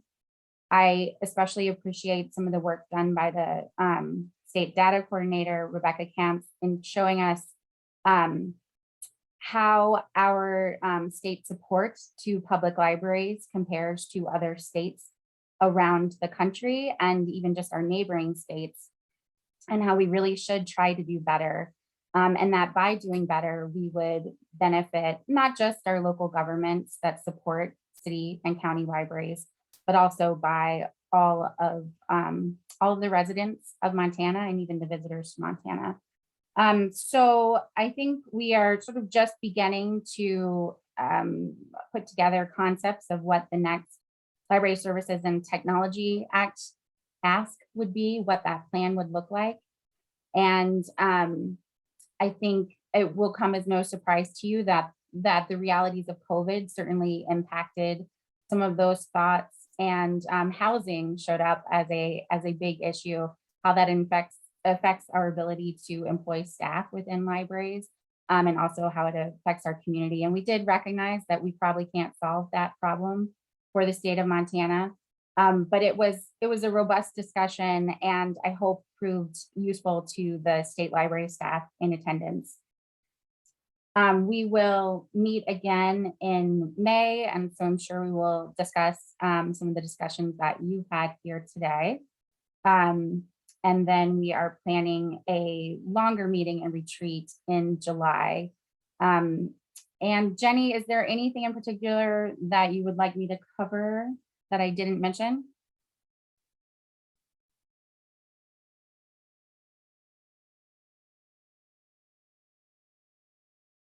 Thank you, Jody, and thank you, Jenny. Any comments or questions? I was just going to add one more point about the July retreat that we're going to be hosting for our Network Advisory Council. As we've asked the Advisory Council to be much more focused and deliberative about the core services that we're offering, one of the things that we're asking of them is to help us be more future focused as we try to anticipate how changes in our patrons' information needs, how changes in technology, how events like the pandemic continue to shape these kinds of services. And we think it's important and necessary for us to offer training to the members of our Network Advisory Council to help them think about library services in that way. And so the focus of that retreat is going to involve a company called Kedge Futures. I think Kara's online. Kedge refers to the boat that kind of goes ahead, the small boat that goes ahead. And I really love that. And Kara had an opportunity to do a 3-day futurist training with them earlier this winter.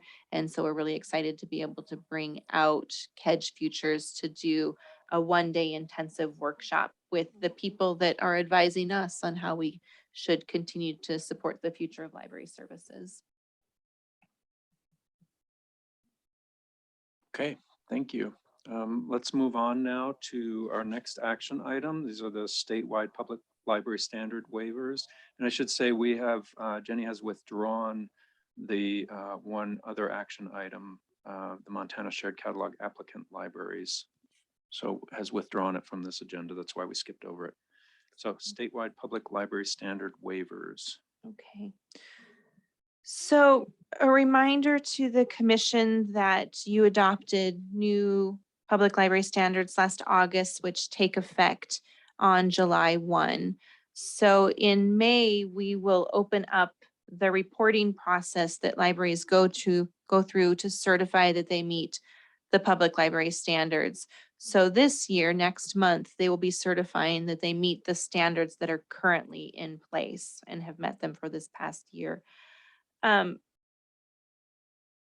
lot of those standards, those 8 or so that are listed in your memo, will not be standards in the new standards process. And so there's some possibility that a library in Montana might not be able to meet that standard that exists currently. And if that's the case, typically they would go through a waiver process and ask for a deferral and provide a plan to us for how they would meet that standard within a certain period. But because these standards will no longer be in effect July 1, it seems unnecessary to ask them to go through that process. And so the request to this commission is that you would grant that automatic waiver to any library that would otherwise request a deferral for these particular group of standards.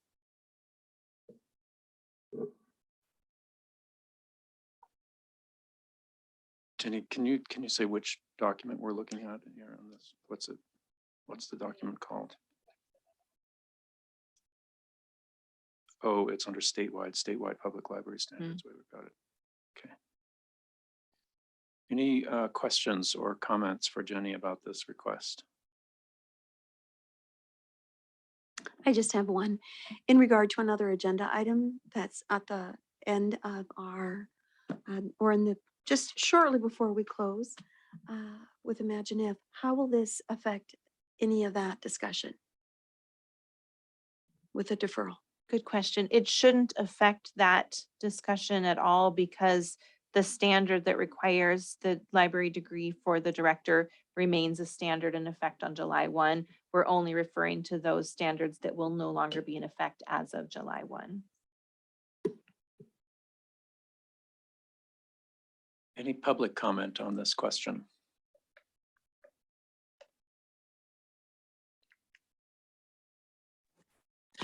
Yes, this is Jim Nelson. Hi, Jim. Hi there. Yeah, I do have a comment and it is on file. I've filed that letter. It should be in your documents. And I encourage this body to stand by its commitment to rigorous credentialing and accreditation standards for the Imagine If library system. That's the end of my comment. Thank you, Jim. Please refer the letter. Yeah, Jenny, will you please respond to that? Sure. Mr. Nelson, thank you for joining us. I do want to let you know that we're addressing just a slightly different agenda item at this point. We will still take up the discussion of the Imagine If library a little bit later in the agenda. Thanks so much. Sorry for any confusion. Thanks. Kristen. It sounds like you need a motion. So I make a motion to approve the request for the automatic deferral. Thank you. Do I have a second? I'll second that motion. Thank you, Robin. Any further discussion? Okay, all in favor of this request, please indicate by saying aye. Aye. Aye. Any opposed? Any abstentions? Okay, thank you. The motion passes. Okay, that moves us on to tribal college libraries and state aid legislation. Jenny. Thank you. We briefly talked about this idea at your February meeting when I walked you through the timeline for the legislative process. And just a reminder, as a state agency, we're required to bring our proposals for either new legislation or legislative changes to the governor's budget office by early May. And so this is the one request that we are asking for with regard to legislation. And it is that we work to change the legislation that currently authorizes libraries to receive state aid so that a tribal college library that offers public library services and that meets the public library standards would also be eligible for state aid funding. We have met with those tribal college librarians and 4 have indicated that they want to go through the process of meeting the public library standards. and would appreciate being eligible for some state funding. Currently, all of the funding for those libraries to offer any kind of community services is based on a grant program that they have to apply for on an annual basis, and then any additional funds that they're able to raise. None of the libraries have any dedicated funding to support the kinds of public library services that they are in fact striving to offer in their communities. And this is I think an important way to recognize that service and the role that they play. Again, we've presented this proposal to the Lieutenant Governor, to the State Tribal Relations Committee, to the Education Interim Committee, and to the Network Advisory Council. We've heard good questions from legislative committees and in full endorsement from the Network Advisory Council. One of the questions that we've been asked is the cost implications of this legislation, because right now the state aid per capita per square mile statutory appropriation expires next year. So when we talk about our budget requests, we'll be talking about the need to make sure that that statutory appropriation is reauthorized. The current funding amount is for 40 cents per capita. And in discussions with the Montana Library Association, they would like to ask for that amount to be increased to 50 cents per capita. That amount of funding has been in place for 10 years and hasn't increased in that time. And in seeking that kind of increase, we would be able to allow tribal college libraries to receive these funds without negatively impacting the amount of funds that the other libraries would receive. So our request from the commission is that you take action to support the state library submitting this legislative request through the legislative planning process. Thank you, Jenny. So I hope you can clarify some things for me. First, you mentioned that tribal college libraries are eligible to apply for grant funding. What's the source of that grant funding? Good question. That particular grant is awarded through the Institute of Museum and Library Services. It actually falls under the same umbrella as our Library Services and Technology Act funds. So it's between a $6,000 and $10,000 a year grant application that they apply for. So that's federal funding. It is. The other question is the tribal college libraries have an unusual role in that many of them serve dual purposes, right? Mm-hmm. They serve the academic college, and then they also serve, or many of them want to serve the public. So do they get any support from the Commissioner of Higher Education at the moment? We asked the librarians that very question and we were told that they did not for these kinds of public library services. Or for public, but do they get any support for the academic side of their mission? I can't speak knowledgeably to the academic funding model. Because they are listed on the OCHI Mhm. website, but it's Mhm. unclear to me whether they actually receive any funding. Okay, other questions or comments? I have a question. If they would receive these funds, would they also be eligible for the grants at the same time? That's a good question. I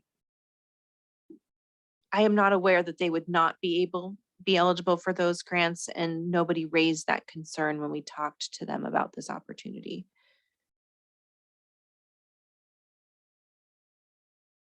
Elsie. Thank you. My question's the same way. It's along the line of equivalency then. So what does that mean? Does that mean that funding, of course, would flow? Would standards also be held for accountabilities?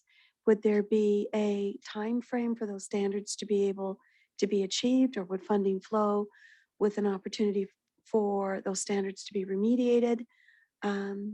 Just to make apples to apples. Good questions. So yes, the tribal college libraries that opted to participate would go through the exact same certification process that any public library would go through.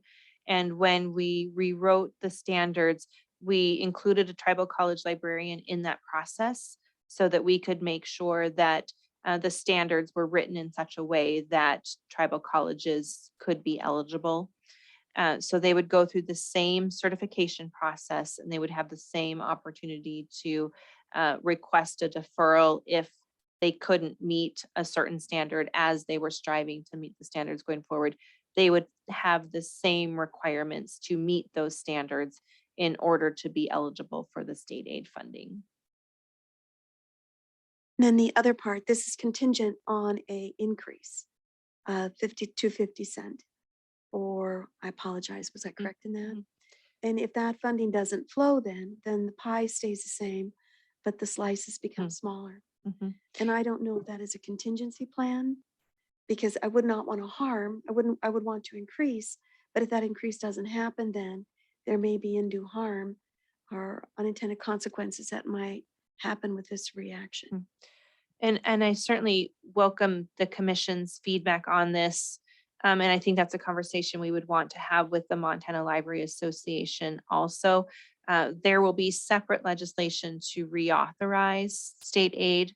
And there would be negotiation in that legislative process to determine if we wanted to, if the amount of funding was going to be increased or not. One option carrying forward with this piece of legislation would be to say that it is contingent on an increase, and that if an increase is not passed and would result in harm to other libraries receiving funds, then we would no longer move forward with the legislation. It's always been our intent to try to do no harm to the funding that currently exists. Because we deal a lot with Indian education for all of our schools, but also with student achievement. So my motto has always been to work with rather than to do to. So did this request come from our tribal colleges? Did this request come from, where did it come from? In other words, and if it's bona fide, then we know that the dollars that will be used for great action within the communities across our state and tribal. Yeah, thanks for that question. It reminds me to share some history with some of the commissioners that probably weren't aware. So included in your material is our final LSTA 5-year evaluation. We go through that process every 5 years. And so 5 years ago, when we went through that process, one of the opportunities that was highlighted as a goal to focus on was more outreach to tribal libraries that serve in this way. And that recommendation came after extensive feedback from tribal librarians and members of the tribal community. So thank you for the opportunity to raise that point that I hadn't mentioned here. It was from those recommendations that we invited Joy Bridwell to be a part of the standards revision process so that we can hopefully make this opportunity available.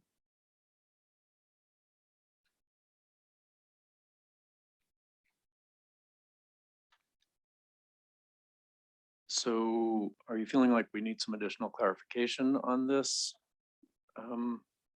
request? The contingency that you mentioned? Are we going to have more requests of the commission for legislative decision packages? Because I don't know, I know we can piecemeal them together for a further in-depth discussion, but I don't know if you have on your agenda, if you're planning through the budget process to ask, what are the requests of the legislature? The next agenda item is a look at the budget requests. This is the change in legislation that we're required to submit in May. And then the budget requests that we'll look at next have some of those fiscal implications. And those are the budget requests that we're required to submit starting on June 6th. Throughout that process, since you've done your due diligence and you've gone through with state tribal relations, you visited with the governor's office, and then throughout the legislative process, the committee could take this upon rather than it being a decision package that is put forward by the commission or the state library.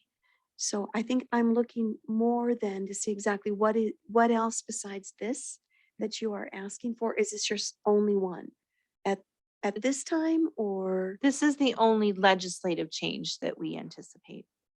Yeah.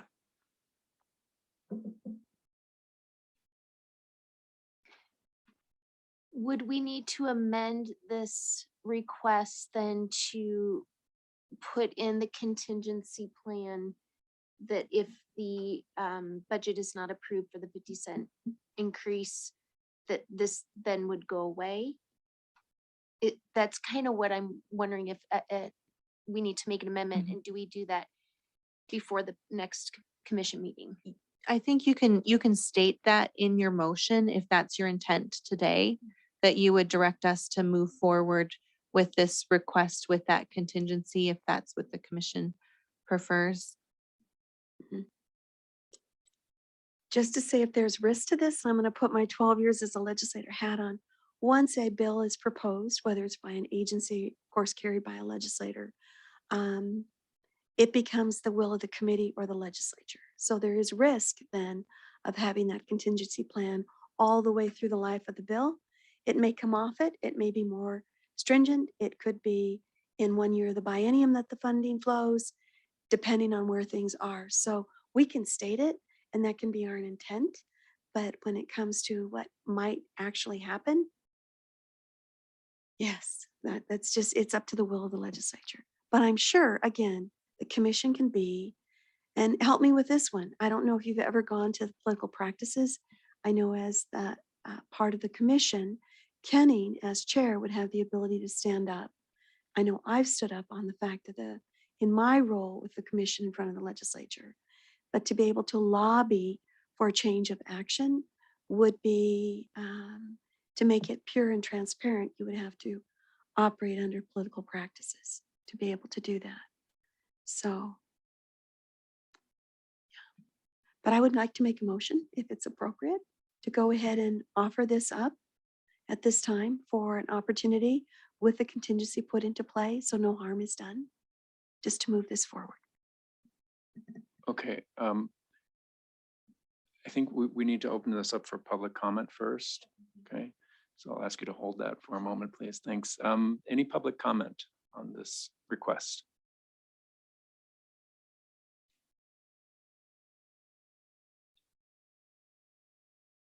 Okay, hearing none. Elsie, would you please restate your motion?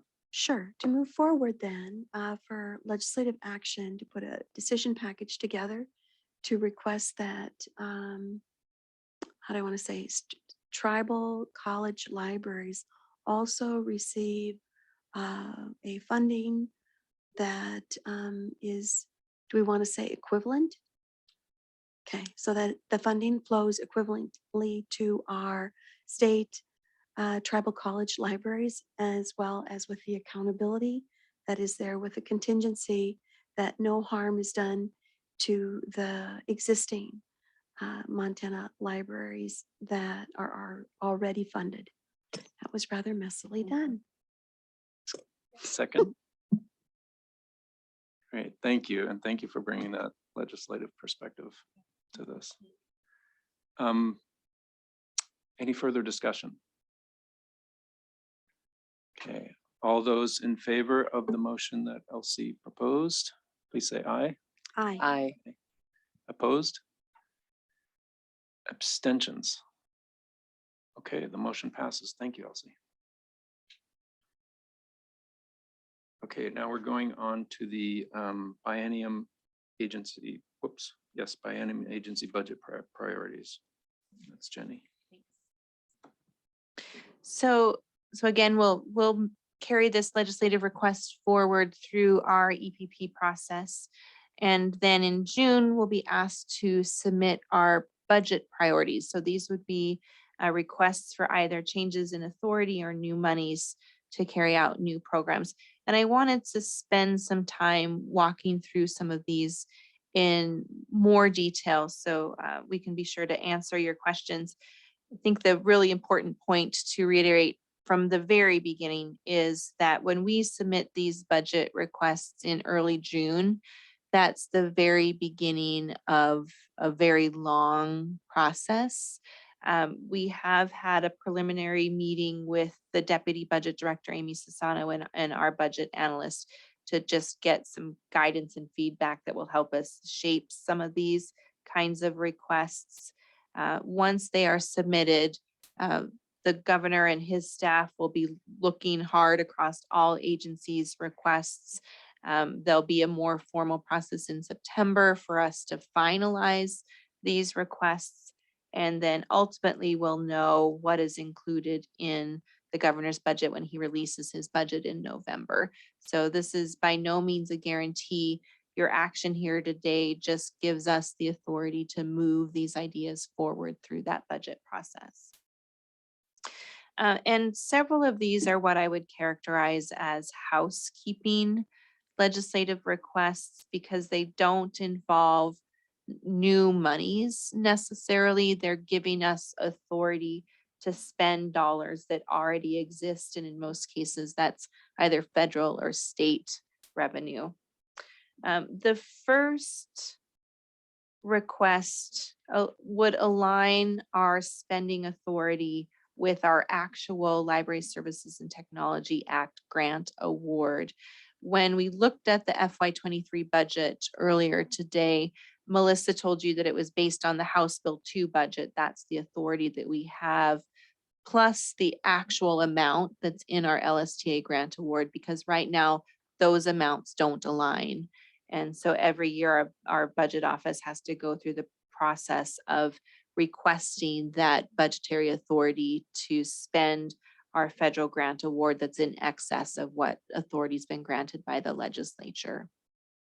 And so this budget request would just align our legislative authority to that grant amount and save our staff the time and effort to go through that budget process.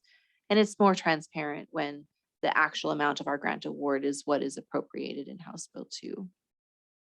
Melissa, is there anything you would add about that budget request? Could I ask what the difference is?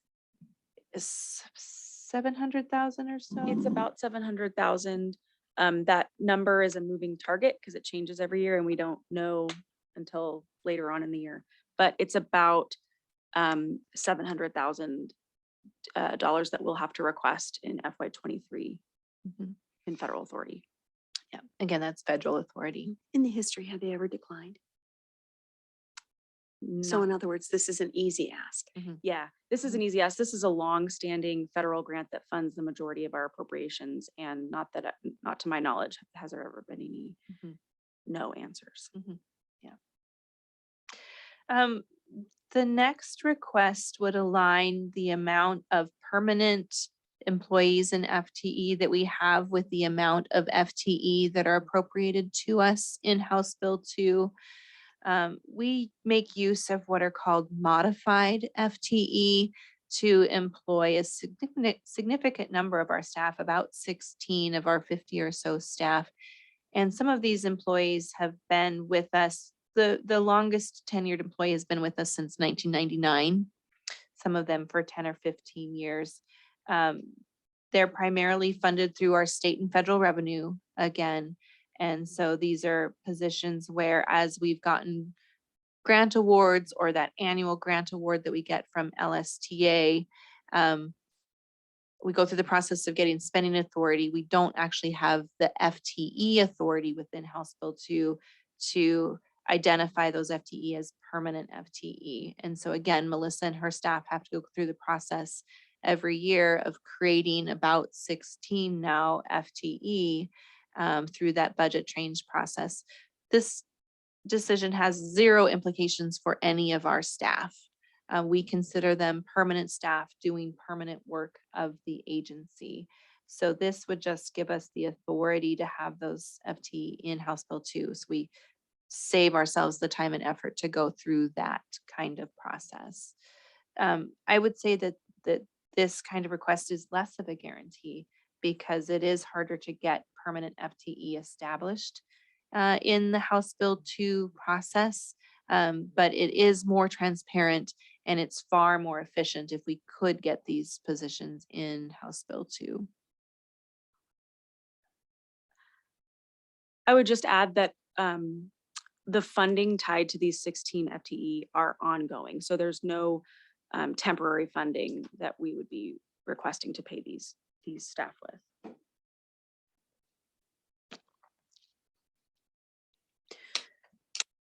The third request is again a request for authority. It's not a request for new monies.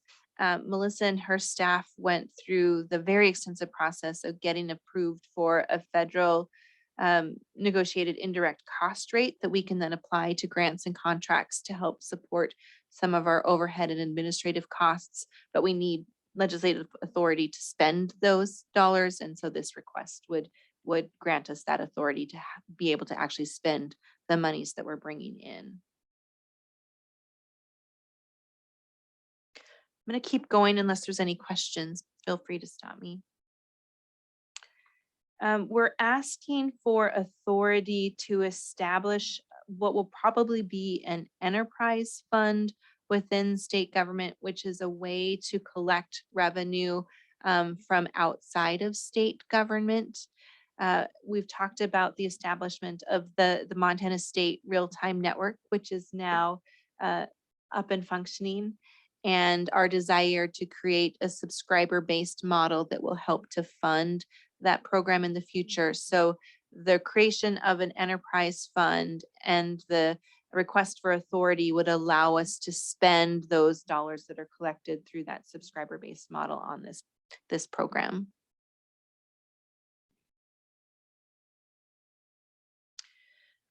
Number 5, it's tied to sort of two efforts, if you will.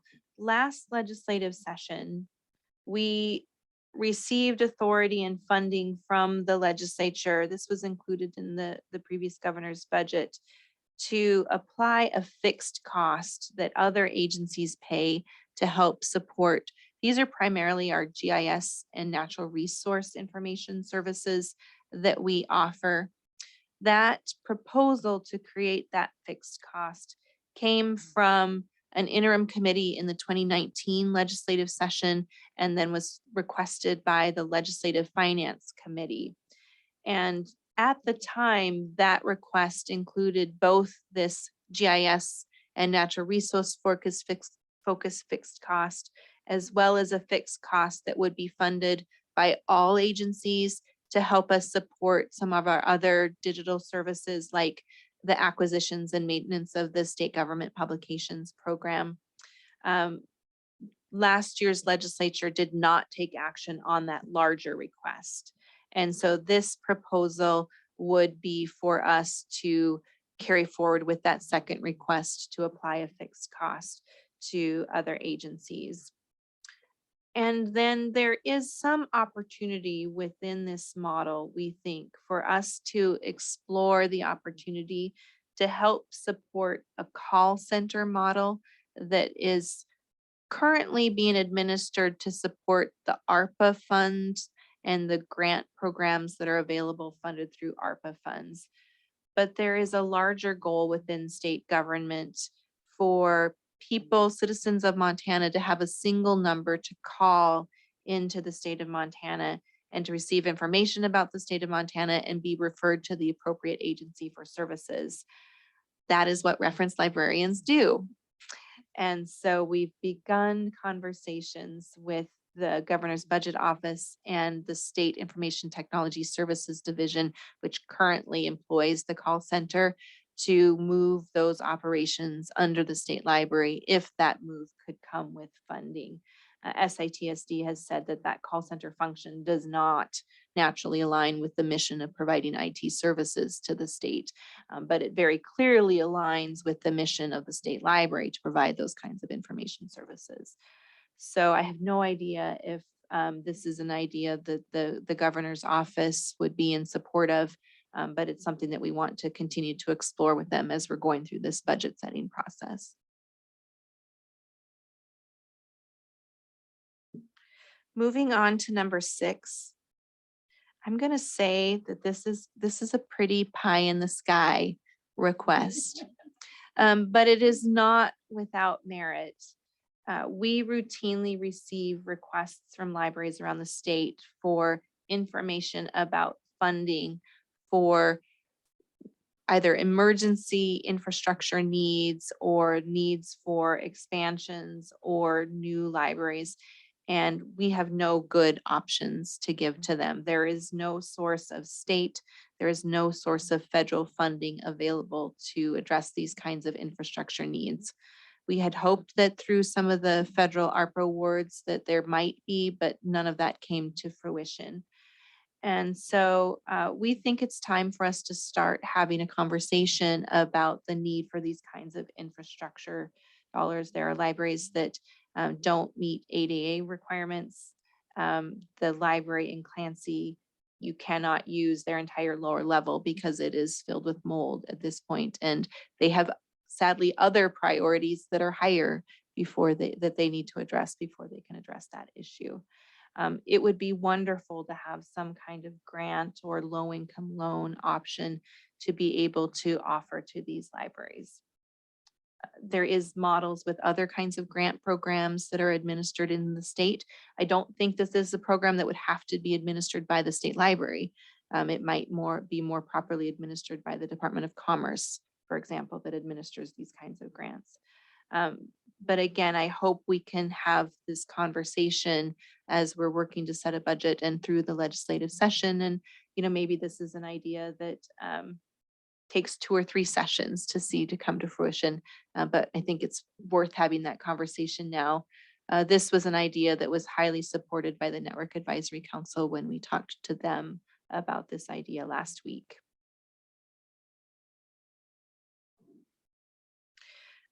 We've talked a little bit about the state aid legislation already and the need to reauthorize that statutory appropriation and the Montana Library Association's desire to see that amount increased from the 40 cents per capita to the 50 cents per capita. The Montana Library Association also asked the state library to provide them with information about what it might cost to more fully fund those base level services that we hope all libraries are providing in their communities, like access to the Montana Shared Catalog, access to our ebook platforms, access to a courier to help support interlibrary loan services themselves, the hotspot lending program that we've been supporting, and so forth. And so we prepared an analysis that's included in your meeting materials. The cost to fund those services for libraries would be between $5.3 and $5.4 million. And so again, we think it's worth having a conversation with the governor's office and the legislature about the possibility of ensuring that that kind of base infrastructure that's necessary to support equal library services around the state is fully funded. I wanted to make the point that that $5 million amount is costs that libraries would otherwise bear. The state library would still invest the dollars that we invest in those programs through our appropriation. So these dollars wouldn't be supplanting dollars that the state library already puts into these programs. I'm going to just skip over number 8 because legal help is included in the FY23 budget that you previously approved.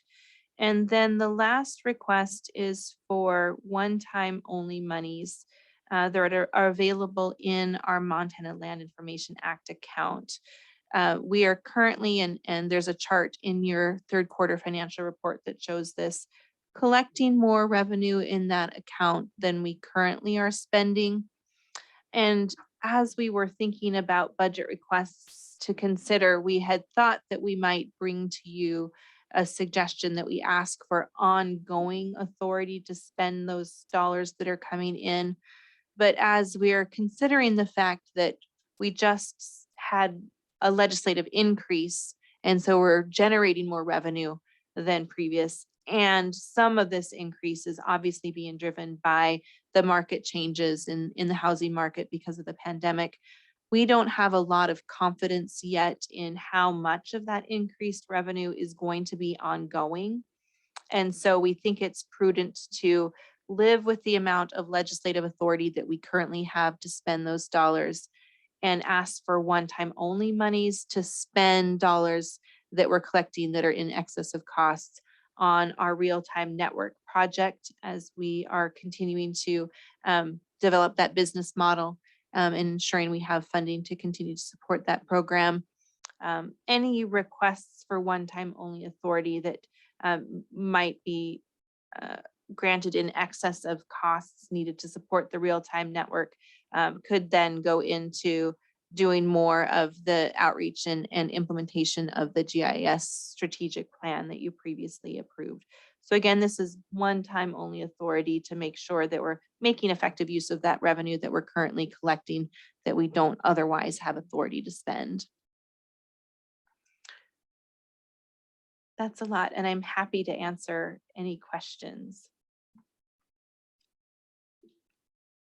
Thanks, Jenny. Any questions or comments from the commission on these budget priorities? Sure.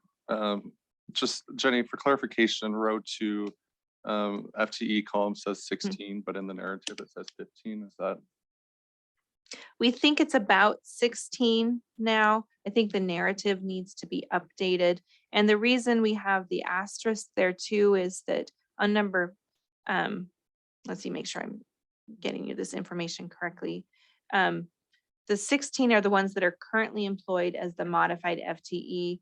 And if there was interest in creating that kind of call center model under the state library, there would be 3 additional FTE that exist right now at SITSD that would be transferred over. Thank you.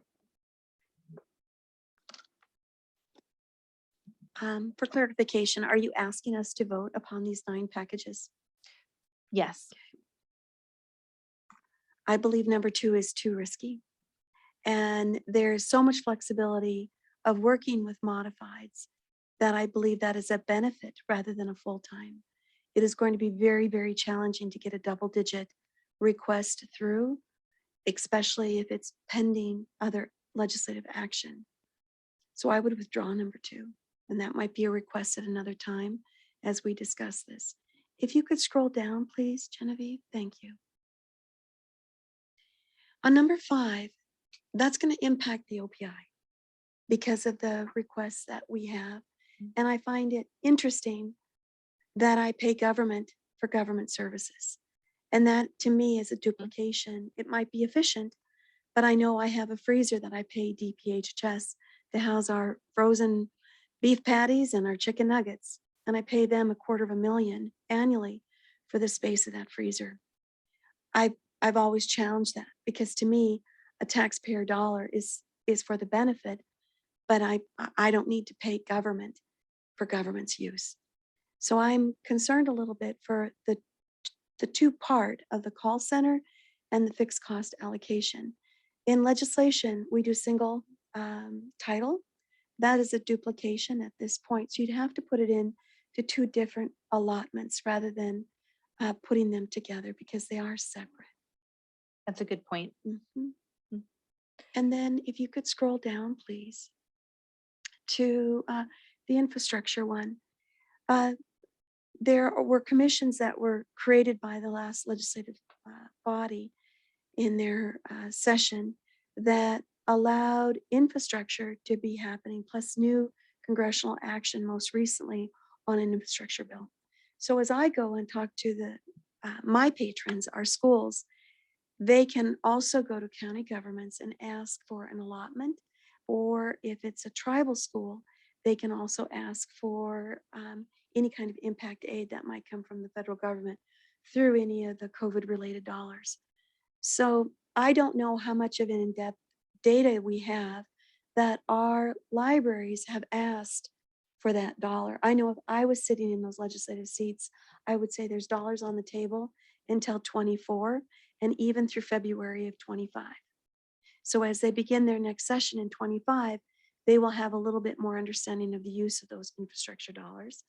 I would assume then that a letter coming from the commission, or even in a response to this ask of infrastructure, to say, please ask your county for these dollars before possibly even us asking for a decision package of the legislature. 20 million is a lot, even though within our budget of state government, we're, what are we, about almost 10 billion. So, and I'm a $3 billion part of all of that. And then number 9, OTO was quite interesting. I think it's more palatable than it would be for ongoing. And if any of these things here, just from what I'm understanding and trying to get telegraphing from the budget office at the amount of monies that might be needed, OTO might be more available, which is one time only rather than asking for it. So those are my comments with that. Sure. Thank you for listening. I'm happy to address your comments.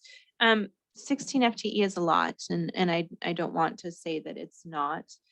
When we had that conversation with the deputy budget director, one of her pieces of advice for us was to have that conversation with our interim budget committee to ask what kinds of appetite and what kinds of questions they might have before seeing that kind of request.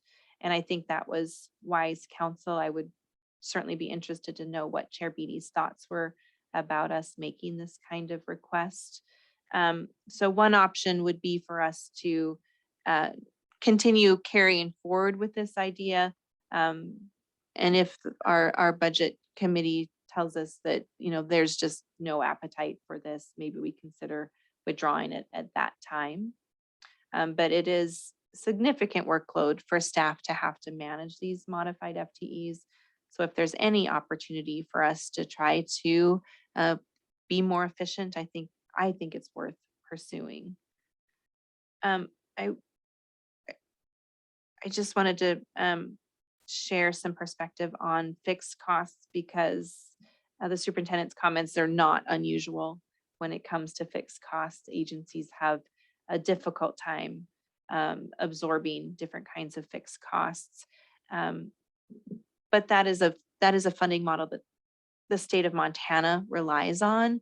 We pay a number of fixed costs from rent to IT and numerous others that attempt to account for and quantify and recover the costs for providing these kinds of enterprise services that agencies rely on.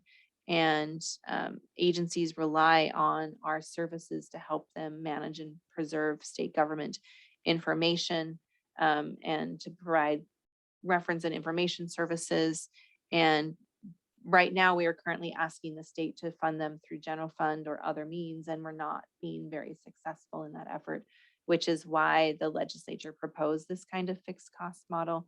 It is challenging for agencies, for sure. With regard to the infrastructure funding, we don't have a lot of good data on how much need exists. We have the quantitative stories from libraries about the challenges that they're facing. I don't have any financial data on what kinds of costs we're talking about. To the superintendent's point about the availability of federal funds, that is something that we are actively encouraging libraries to take advantage of, especially at the county level. You have in your meeting materials a note from Mark Wetherington in the Bitterroot Library, who has been benefited from some of the investment that we've done with consulting services for the very purpose of helping libraries to try to take advantage of those dollars. So I completely agree. We need to be looking at under every rock and seeking every opportunity for that kind of funding.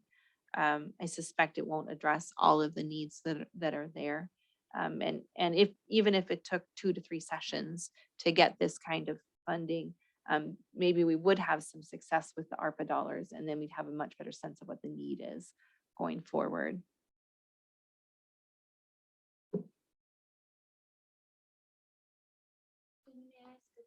May I ask a question in regards to back up at number 2, in reference to what Elsie was speaking to, the riskiness of that? And can you expand on what the contingency plan is if that didn't work out, and help me understand where that funding would come from? Sure. So it would just be status quo if nothing happened, if either this didn't get included in the governor's budget or it wasn't palatable to the legislature. Nothing happens to the funding, nothing happens to the FTE. We just carry forward under our current model.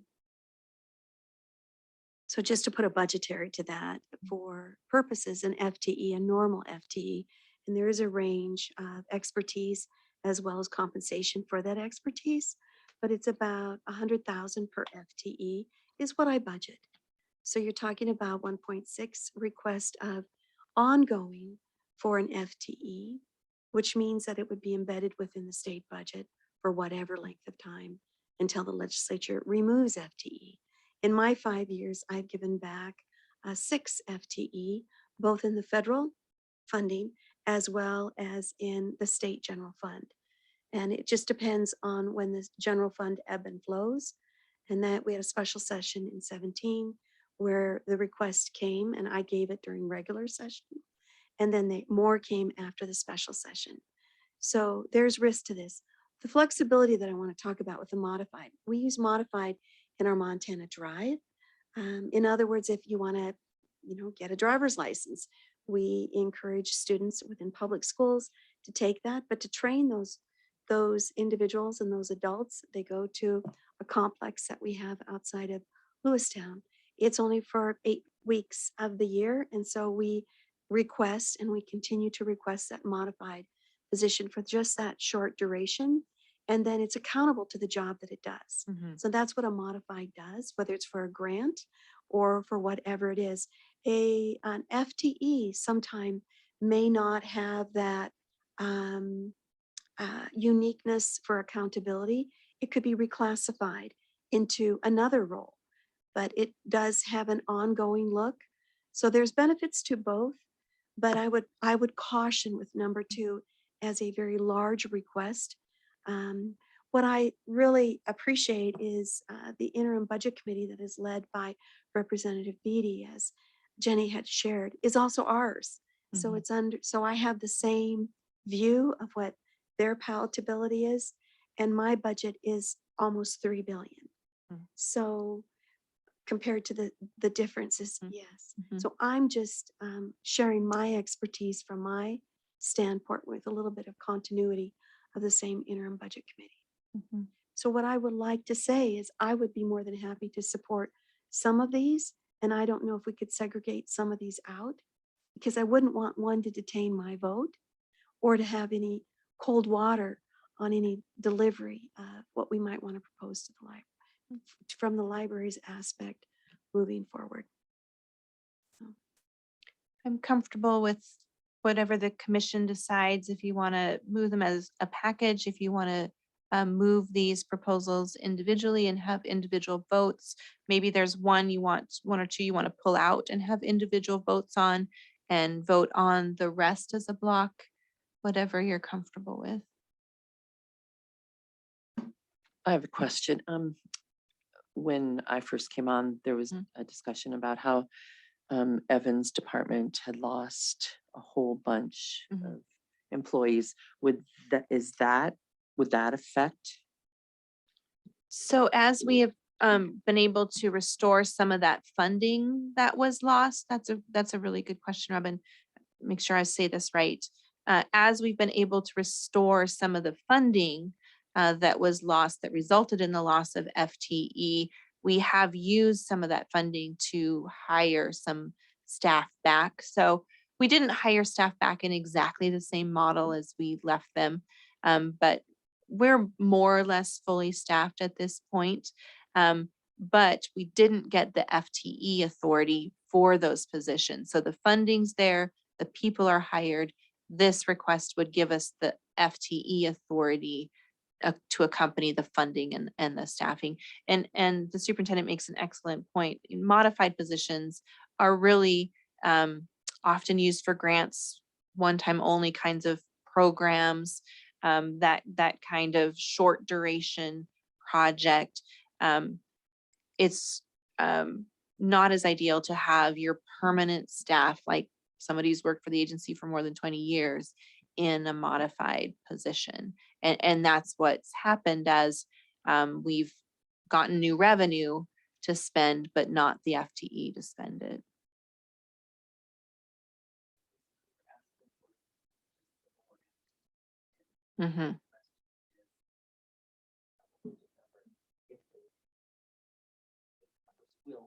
Right. May I ask, from your perspective, Elsie, would it be more reasonable on that number 2, 8? I mean, to lower that, to have it to, what would your perspective be from that? So a generic number would be hard to target.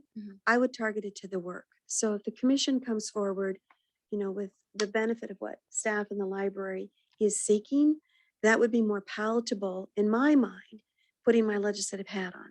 I'm not there anymore. But what I am just saying that to ask for a number and not direct it to the work, you're really risky, because that is a growth of government without really a direction to it. If there is that responsibility that we need this program, or there is a challenge because of excess dollars and we need it fulfilled by a federal request, or however that might be, that would be more of an understanding of what that capacity is. But what they look at, what the budget director looks at, as well as legislative and in the fiscal, what they look at is the ongoing expense. That ongoing expense is attributed to not just the budget of the programming, the upkeep of the agency itself, but also to the FTE, and to make sure that that state employee receives compensation that is directed to the work. And so to have a generic number up there is challenging for me, and I could not vote for the entirety of that. If it's scripted more, and if there's more time, Jenny, you and your staff could give us of why, because I have 3 to 4 times more modifieds in my agency, and it is work at staff level, payroll to be able to manage that, but that shouldn't be the reason why that we move to a full-time FTE. It needs to be directed to the programming for patrons. And so if I could have more, I'd be more comfortable. That's where I'm on that. It's not saying no at all to an FTE. And in legislation, like with the tribal libraries, with that legislation moving forward, maybe an FTE request may come from that when a fiscal note is devised, and then it's embedded within it. And it gives the authority of the agency to hire, as well as the authority of the budget to flow. And that's another way of putting an FTE onto the role of the state library. But this in a generic form isn't part of what I could vote on, knowing my previous history. Purpose. And I think then in that negotiation with the budget director, as well as with Representative Beatty and his staff, then they would have a better understanding. But just to put something out there at this time and fly the kite, in what I know that ongoing funds are going to be scrutinized tremendously, this would probably be a no. And so let's put a yes into it by understanding exactly what you're asking for. Okay. I'm sorry. I just want to add that I do have a spreadsheet that lists out each individual staff person, the number of years they've been in that position, and it has the job classification, so it identifies what kind of work they do. I just didn't include it here because it's sort of a preliminary conversation. But I don't want the thought to be that this was sort of a willy-nilly number picked. This is directly related to ongoing staff that many of whom have been employed for decades. And so the other point I just wanted to make is that by adding permanent FTE versus these modified FTE, it adds lots of visibility for the legislature to see. So there is much more transparency when staff are permanent versus modified, because modifieds can be created at any point outside of the legislative session with governor approval. Yep. Correct. Right. And so so we take these 16 requests to the governor every year and they are reapproved. But not included in the information about these FTE are not included in legislative reports, for example, because they are not part of permanent FTE. They could be put inside the quarterly report that goes in front of the legislative committee. And there's multiple flexibilities. A modified, in my mind, adds great flexibility. An FTE sometimes pigeonholes or puts an entity into, and then we have to go through the process of reclassification. Right. So and we're everything. hoping that the legislature will see this as a way for us to provide more transparency because of the flexibility that you are talking about related to modifieds. Chair, may I speak? So Melissa, what I'm hearing the superintendent say is that there needs to be an increase in the transparency of the communication. Superintendent Melissa said that she does have a spreadsheet built out. By attaching that file to this document, is that the narrative direct that would be assisting a move like this? I believe that's part of it. 16 FTE though, I can tell you, it is a lot. And I would think being it directed to the purpose of why, transparency, of course, is always requested in government, but a legislator always drills down and you have those hawks that only really look at modifieds and purpose because of that federal funding or that grant purpose that is OTO or has just a shelf life of 3 to 5 years. And then what's next to that step. But an FTE is an opportunity to manage the goals of an agency. And that's really important. I wouldn't want to ever take that away. But the other part of it is, I do believe there needs to be more in priority of directing. As Robin shared with, if there was something that came out and we're using modifieds in that role, let's put a priority into this. So the spreadsheet would be one, and then the priority of what you are seeking to put those FTE to play so that they could then say, well, we're going to give you this, or we're going to give you, all of it, but give you in the priority of the request of what is needed to serve Montana. I think that's what I'm also seeking, but I just can't vote for 16 within this narrative at this point. But it doesn't say never. It's just a matter of when. It's just a large ask. What I want to ask is if the commission would be comfortable if we continue to move this conversation forward on this particular request rather than changing it or saying no right now. Because as I said, this is just the first step in a long process.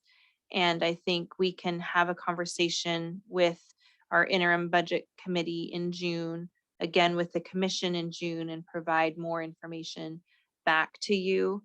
We will finalize our budget requests with the governor's office on or around September 1st. And I hope we can continue to have the conversation about this request over the next several months to see if we can refine it in such a way that's palatable to you and palatable to the legislature, rather than taking it off the table today, if that's okay. The question then, if there's time, because I know there's time, because we haven't given ours yet. And of course, as an elected, I have that opportunity rather than having a commission. But we really look to see who we serve. And even within our staff, they're bringing forward decision packages at this point. So I would hesitate to put a vote at this point if we have more time. And then we can have a thoroughly vetted discussion rather than all the plethora of everything that we had. Have it be really pointed to what the legislative need might be, and maybe even invite Chair Beatty to give a perspective, so that it's not just an isolated perspective for me. So I would ask for possible, and I don't want to delay, but to put to the next meeting rather than voting on an entire slate at this time. So just to be clear, we have to submit these priorities by June 6th, and your next meeting is not until June 15th. And so that's why I'm asking for some flexibility to at least submit these preliminary proposals, knowing that we have to finalize that in September. And again, if by your June meeting, we're either getting feedback from the legislature or the budget office, or we just haven't satisfied your concerns at that point, then we can look at withdrawing the request. I don't want to miss an opportunity is what I'm saying.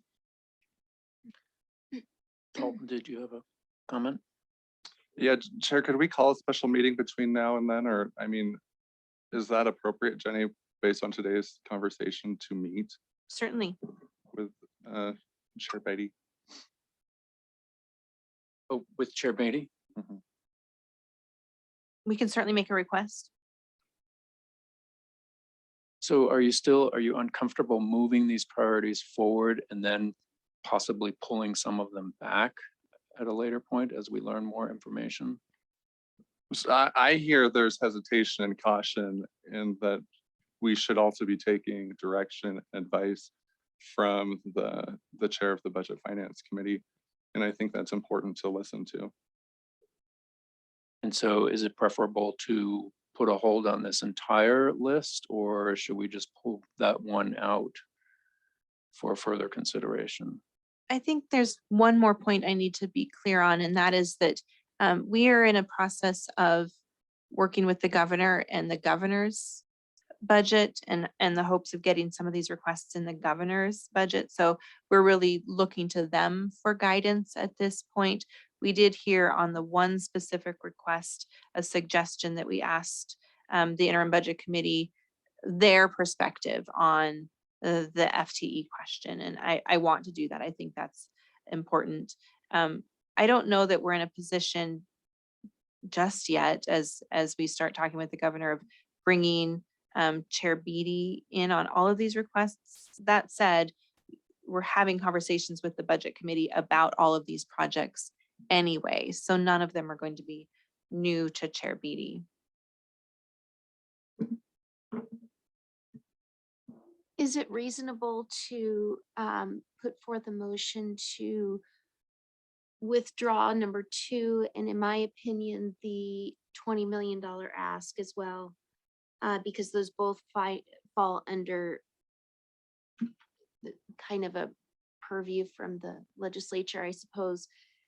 But to move forward with the others, and then Dalton after a early June with the chairman, then modify or approve to move through the other 2?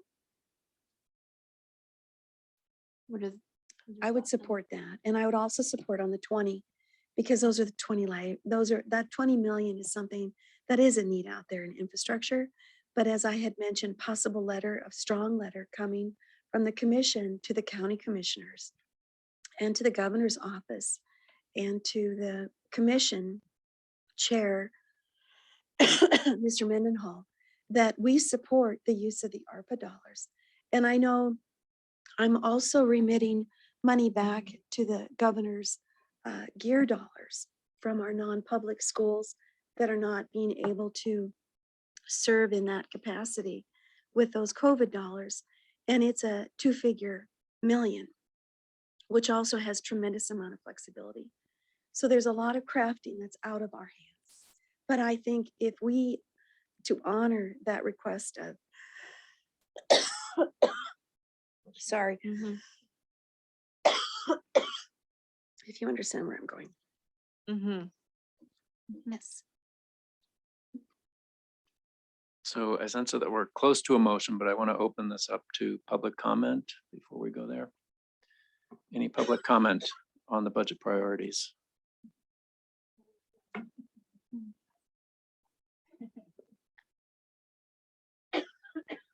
Okay, hearing no public comment, I'll entertain a motion for these budget priorities.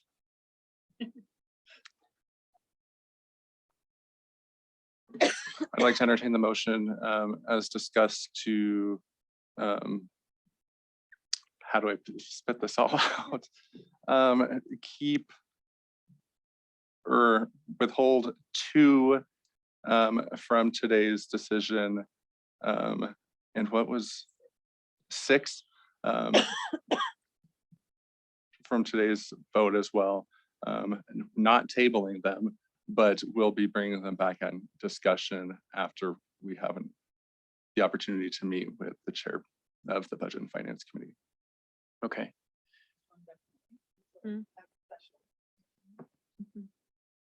Yes.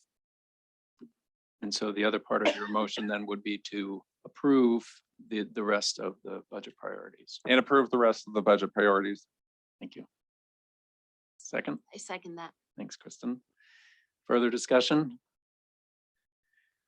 So the motion is to vote on these budget priorities with the exception of number 2 and number 6.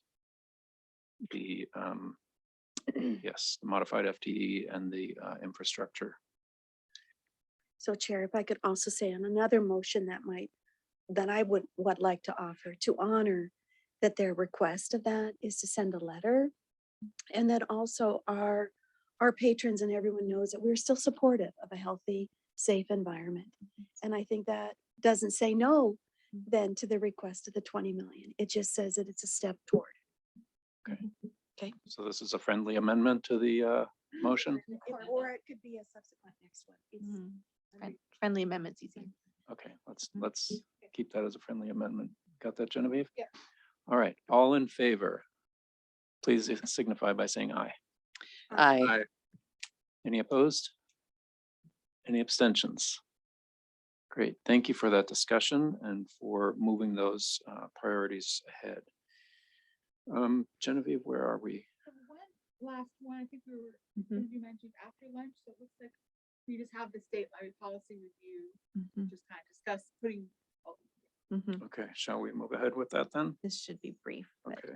I'd like to invite Marilyn back up to talk about the policy review that we're bringing to you for consideration at this meeting and then action at your June meeting. So thanks, Marilyn. Hello again. So one of the policies is a public display policy. And this had to do with public displays in the state library, and the state library is currently closed to the public. So we would like to rescind that policy. The other policy in question right now is the reading room policy. The reading room closed in 2017 and is no longer in the Montana State Library. So we would like to move for that policy to be rescinded as well.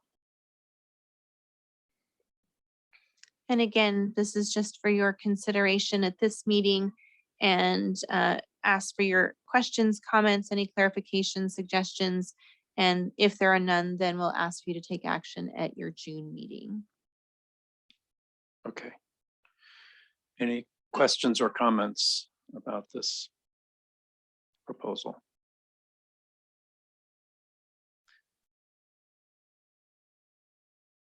Okay, then we'll move action on this to the June meeting. Thank you, Marilyn. Thanks, Marilyn. Okay, I think we can pause for lunch now. Shall we, is it half hour appropriate? Okay, so we'll be back here at 12:45. Okay, thanks everyone. We're ready to go back into session. Thanks for a very productive first part of this meeting. We got through all of those action items. The next item on the agenda is the ImagineF Libraries, Public Library Standards, and State Aid Funding. And Jenny is going to lead this discussion, but I want to welcome our guests from the ImagineF Libraries and from Flathead County. Jenny. If I could, please. As a member of the commission, it says tentative action. That's going to change how I listen. That's going to change what I might derive as any kind of an action. If you could just clarify, what does tentative action mean? Certainly, thanks for your question. And I'll talk through that a little bit as I describe also what is in your meeting materials. As you all know, in January, the ImagineF Library Board welcomed a new director, and in that recruitment process, we're made aware that hiring a director that did not have a Master's of Library Science degree could jeopardize their state funding. And I made the library board aware of that circumstance when they made that decision at their January 6th meeting. That prompted further discussions and information in the media about the process by which libraries certify that they meet public library standards and the waiver process that is involved when a library can't meet a standard. On February 4th, the Florida County Commissioners issued a letter to the State Library Commission asking to be on the soonest possible agenda to address that concern. And so that meeting is today, April 13th. We invited the library board from the Imagine If Libraries to be present to participate in this meeting because it's the Imagine If Library Board that is the governing body of the library. And if that board were to request any action, that action would have to come as a motion from that board. So in the communication from Chair Arlich to the Imagine If Library Board on February 25th, we asked that if they were going to request any action of the commission today, that information be communicated to the commission by March 28th. There have been a couple of subsequent board meetings, and in those board meetings, no formal action of the State Library Commission has been requested. So at this point, we don't expect that we'll take any action today. And we do invite members of the library board and the director and Commissioner Brodell and others to address the commission. We're happy to have you here. We want to listen to your questions and concerns. I know that many of you attended the work session that we had with the commission last week on this matter. The information prepared for that work session is included in the meeting materials. So we've provided for reference all of the various statutes and administrative rules and the timeline for the process that we're here to discuss today. Happy to answer any questions about any of those materials that were reviewed at the work session last week. I want to start by inviting any members of the board and particularly board chair Heidi Rodell to address the commission. And then we'll ask Director Cummins if she wishes to address the commission at all. And then we'll ask Commissioner Brodell to address the commission. And of course, there'll be time for any commissioners to ask any questions. And then we'll open it up for public comment. Okay, as she stated, my name is Heidi Rodell and I am the chair of the trustee board of Imagine If Libraries. And I want to start out with thanking you for the invitation to come to this meeting. It is our hope to have a conversation today that will lead to a better understanding of our options and the path forward for our libraries. The Montana State Library has been a support to us as we have experienced a change in directors, and we appreciate Tracy Cook's calm voice, her knowledge, and her guidance as she helped facilitate retreats with our staff and our board. My personal ask today is that you will consider adding to your public library standards a way for our library staff to work together as a team to meet the standards for having a master's in library science. Our experienced staff has demonstrated over the last year that we do indeed have the skills to run our libraries as a team. In a short few weeks that Ashley has joined the team and has been our director, she has met with each staff member, evaluated their workloads, worked with our HR department and created a new organizational chart that will be presented to our board. And the staff, rumors that I've got, there was cheering in their staff meeting that they are all excited about what Ashley and the team has put together. My second reason for coming to this meeting today is to support Ashley Cummins in her role as director of the Imagine If Libraries. I served on the hiring committee, and from the very beginning, her application caught my eye as a great candidate. Our board as a whole decided to contract with a professional hiring firm because we desired to have a diverse pool of applicants. The firm we hired did their research, targeted a convention for rural and small libraries at Reno, Nevada. They obtained a list of all the attendees, and Ashley responded to their letter that they sent out to directors. The firm we hired, in addition to their search, hired a subject matter expert to assist in making sure that the applicants were qualified. Both our agent and the subject matter experts were impressed with Ashley's manager skill sets, her library knowledge, and her life goals. We are grateful to Ashley Cummins for being willing to come to Montana and boldly face the unique challenges of the Flathead County. I hope that we can continue this conversation about Montana State Library standards and the effects that these standards will have on the Imagine If Library's future. Again, thank you for today's invitation to this meeting, and I'm here just for the dialogue and the conversation, and hope to gain a better understanding of what our options are for the future.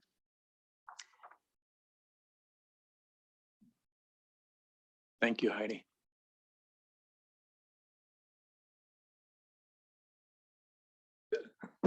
My name is Dave Ingram. On the Imagination Library Board of Trustees, and I want to thank the Commission for allowing me to speak today. I wanted to address a little bit, just to give you a slight bit of my perspective as the newest board trustee coming on last summer, just as this started, that our goal, or my goal, I would say, was to cast a broad net, create a set of criterion that would hopefully, in an honest sense, coax one of our other Montana librarians to want to come and live in the Flathead. And we do have a diverse group of libraries. Out of the 100, we only have 8 that require this degree, which is interesting. And what I basically wanted to get into is just talking a little bit about the credentialing. As a board certified physician, I know a little bit about that side of thing. And what I've seen in the state in a different arena, the healthcare arena, we've seen an expansion of mid-level providers' rights and scope of practice, and development of a care team model that has worked quite well. And I've had to compete with nurse practitioners, physician's assistants. They have an hour requirement to increase their practice opportunity level, but an alternative pathway is available.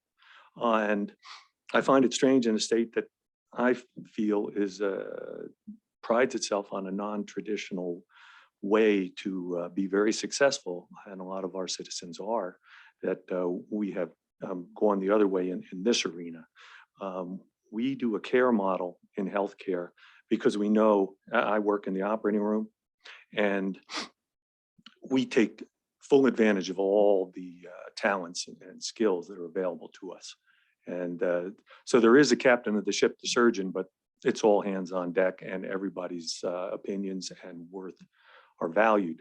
And I'm not sure if the organizational model that we're trying to approach is director and straight down flat, or a pyramid that which in many other fields is very adaptive, and the knowledge sharing and the skill set that is available to the unit as a whole can't be utilized as evaluating the system.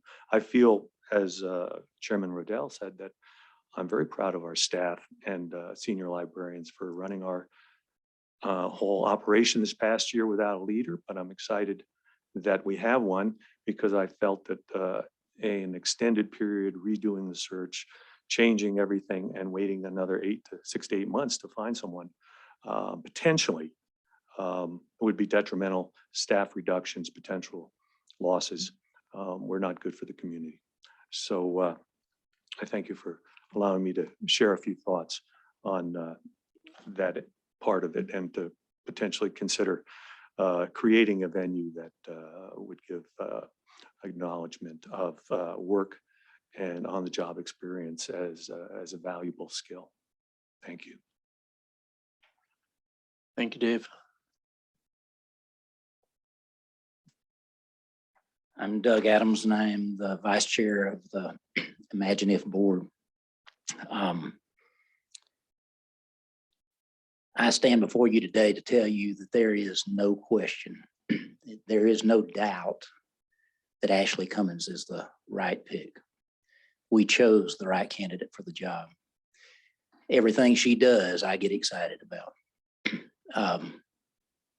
She is clicking on all cylinders.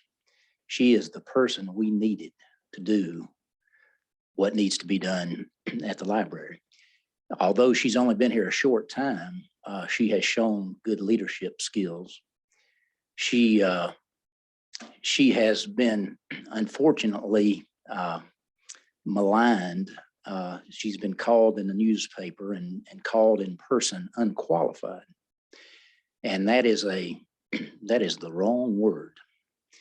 She may not be certifiable according to state standards, but she by no means is unqualified. She is very much qualified. I could not be happier with the selection we made, and regardless of state funding or certification, either one, I have absolutely no regrets. But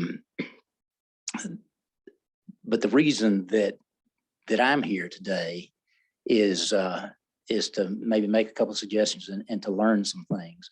The rules that y'all have set up are your rules, and we all live by them, and that's just the way it should be. Jenny correctly said that we were aware of what we were doing when we chose Ashley to be our next director. So we knew the risks, and again, I don't regret it for a second, because it was the right move to make. I am not going to let money dissuade me from doing what I think is right. And so you have your rules, and you have every right to do that, and we will abide by the things that y'all say. The two things that I would ask about, though, is and indeed we were unclear about when we did select her, is that if a Master of Library Science is required or equivalent, we thought that included experience. If it is just education, I would like clarification on what other education is equivalent. Is it indeed a master's degree? If so, what other master's degree? Journalism, computer science, what is it that would qualify as an equivalent? That I think that's very unclear, and it would just be helpful to everybody in the future to know that. The second one is having an arbitrary rule. One size may not fit all. If we have a community that has 24,000 people in it, and we are not required to have a director with an MLS, but we have 34 employees with an MLS, and the one person out of 35 that does not have it happens to be the director, then as soon as we go over 25,000 people in our community, all of a sudden we're decertified and we're defunded, and we've got still 34 MLSs. There should be, in my opinion, credit given to the staff that works as a team for their degrees. Otherwise, you're saying those other 34 degrees from all those 34 staff members, they don't count. Well, they should count. Their degrees are worth as much as anybody else's. And so it would seem to me that a certain amount of credit could be given to our library, to any library, for the number of MLS degrees that we have on staff. I think we currently have 2. We had more than that at one time. We'll probably have more again. But I would submit to you that having 2 MLS degrees on staff is more valuable than having 1, if there's value in that degree. It shouldn't matter exactly which person that has it, because the director is the one that's delegating responsibility to all of them anyway. If they're working as a team, then it should be completely effective. So I would like you to consider the possibility of giving credit for the number of MLS degrees that you have on staff, whether you want to do it on a one-to-one basis or just give them only 50% credit because they're not the director and it's still got to add up to 1. That's entirely up to y'all, but that is just my suggestion. So thank you. Thank you, Doug. Is there anyone else who would like to speak?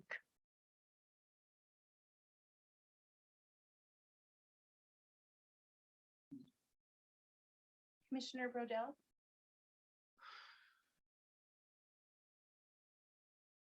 Sorry, I can't copy that accent. I'm Randy Brodell, Mr. Chairman, members of the commission. I'm Flathead County Commissioner. Back on February 4th, as the state librarian was describing, we sent a letter to the commission requesting that a decision that the state librarian made be rescinded and that this commission review that decision. And that's about the approximately 35,000 in state general fund monies that the Flathead County Imagine If libraries would be receiving. And I'm gonna take you back to last week to the workshop that you had. I've got some things that I picked up as I was listening to it. That was a 1 hour workshop. And generally with a workshop, you look at all aspects of an idea and you try to figure out what the best solution is after you've looked at all the details. But it came to me actually in the middle of the night last night. There was really a judge and a prosecutor there, but the defendant wasn't there. Library was not represented in any way. We had no opportunity for staff of our library to present their case. And now we're here with an opportunity to present, but we missed that opportunity at the workshop. So I would ask you to weight the testimony today very heavily, because we did not get to sit in on the workshop. Also like to talk about a couple other things regarding the workshop. The state librarian was talking about the master's degree, and then she said, or the equivalent degree. And I just want the commissioners to recall that in the ARMS, the administrative rules for Montana, it doesn't say equivalent degree, it says the equivalent, but equivalent is not defined. And how this commission or how the state librarian defines the equivalent may be different than I do, may be different than anybody else in this room or anybody online. We worked very diligently. When I say we, our library and our HR staff worked very diligently to hire this position for 6 months. We did our best to hire the best person that we could. I listened to the interviews and I think that we're there. There may be people out there that didn't apply that are better qualified as far as having a degree goes, but the quality that we received with our director has been very documented. If I sent an article from the Daily Interlake, and I think you all have a copy of that, that talks about where the library is today, not where it was a year ago or 6 months ago, but where it is today. And that's under the current leadership. That's where our team, led by our director, is today. And I see it's up on the screen. I think it's really important that you see the value of our library and where it is in our community. It's there, it's where it needs to be, and it's growing. I've been listening to some of the chatter that comes across from the library to the commissioner's office, and it has been very positive, very upbeat. There is a public group that has been stand back throwing a lot of rocks. It has, they boast 160 members. That's less than 1/10 of 1% of the population in Flathead County, but they're very vocal. And they've been very destructive. And I think today is a time for us to get past that, to begin to leave that rhetoric out there in the dust. And that's where it needs to be. We need to let our library and our librarian develop where we're going. So I'm going to go back to the 35,000. Back in, I believe it was in January, state librarian and I had a discussion where I asked her about that because I'd read about it in the newspaper. And she said that she'd made that decision to not provide that money to the library.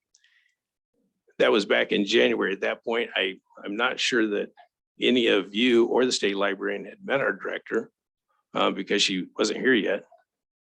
I don't think that was the right time to make that decision. I think that was the reasoning for it was not appropriate. And I think it's time that we recognize the quality of our library, the quality of our staff, the education of our staff, and the experience of our director in this. One other thing that came out of the workshop on the 7th was state librarian, when asked, where does this money go if it doesn't go to the Imaginative Library?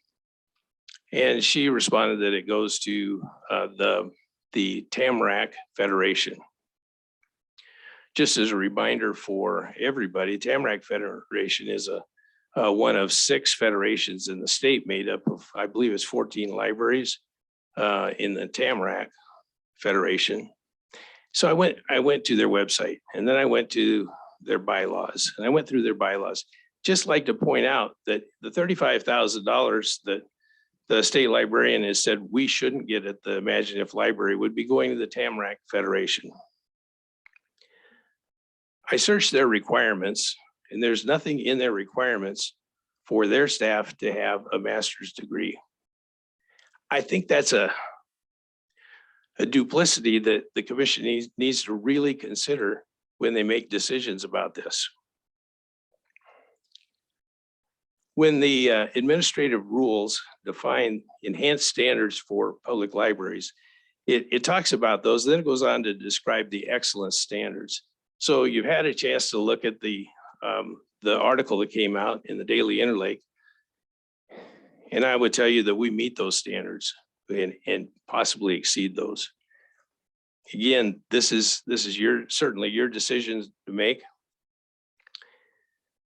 But when the state librarian attempts to strike this funding from the Imagine If Library outside of the arms allowance for an equivalency, you've narrowed down what the equivalency can contain. It needs to contain a quality analysis. It needs to include an effectiveness allowance. And that's certainly where we are. If you don't do that, then that decision, from my perspective as a county commissioner, is punitive. And it reflects a viewpoint about library services and what they should be based on a personal desire, not on the desire of the people in the Flathead. People in the Flathead, 109,000 people, it's their library. The $35,000 is funds that were paid for by the taxpayers and now have been given to the state through the general fund, and now can go back through the state library to the library in Flathead County. That's how it should work.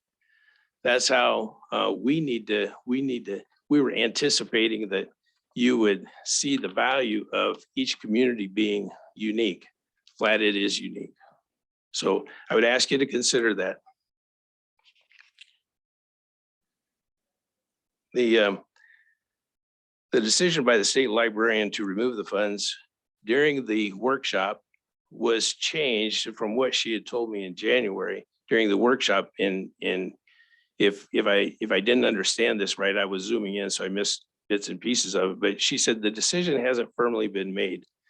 That takes me back to the discussion that we've been hearing in this, is that if the decision hasn't been made, then there is no request for that money that has to occur, because that money would automatically be given to the Imagine If Library. So I'm not sure that we need to present a request to you unless every library in the state has to make that request. The request would only be made if the commission agrees with the state librarian that the $35,000 that's coming to the Flathead should be rejected. Again, I'm asking you to consider that. It's $35,000 out of the general fund, the taxpayer money. I believe it belongs to the library in the Flathead because it is taxpayer money. It's general fund money. With that, Mr. Chairman, I'll be available for questions. Thank you, Commissioner.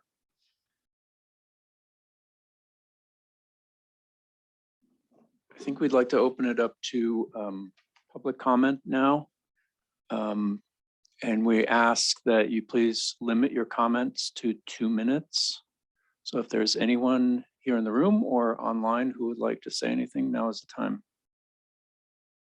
I have a question, Kenny. Thank you, Mr. Chair. is the librarian here? Is she? Yes. in? Okay. Would it be appropriate? I know she can give public comment, but I don't know if she's even prepared to do so, but since she's part. She's of- welcome to of do this, so if in she'd like. public comment? Okay, thank you.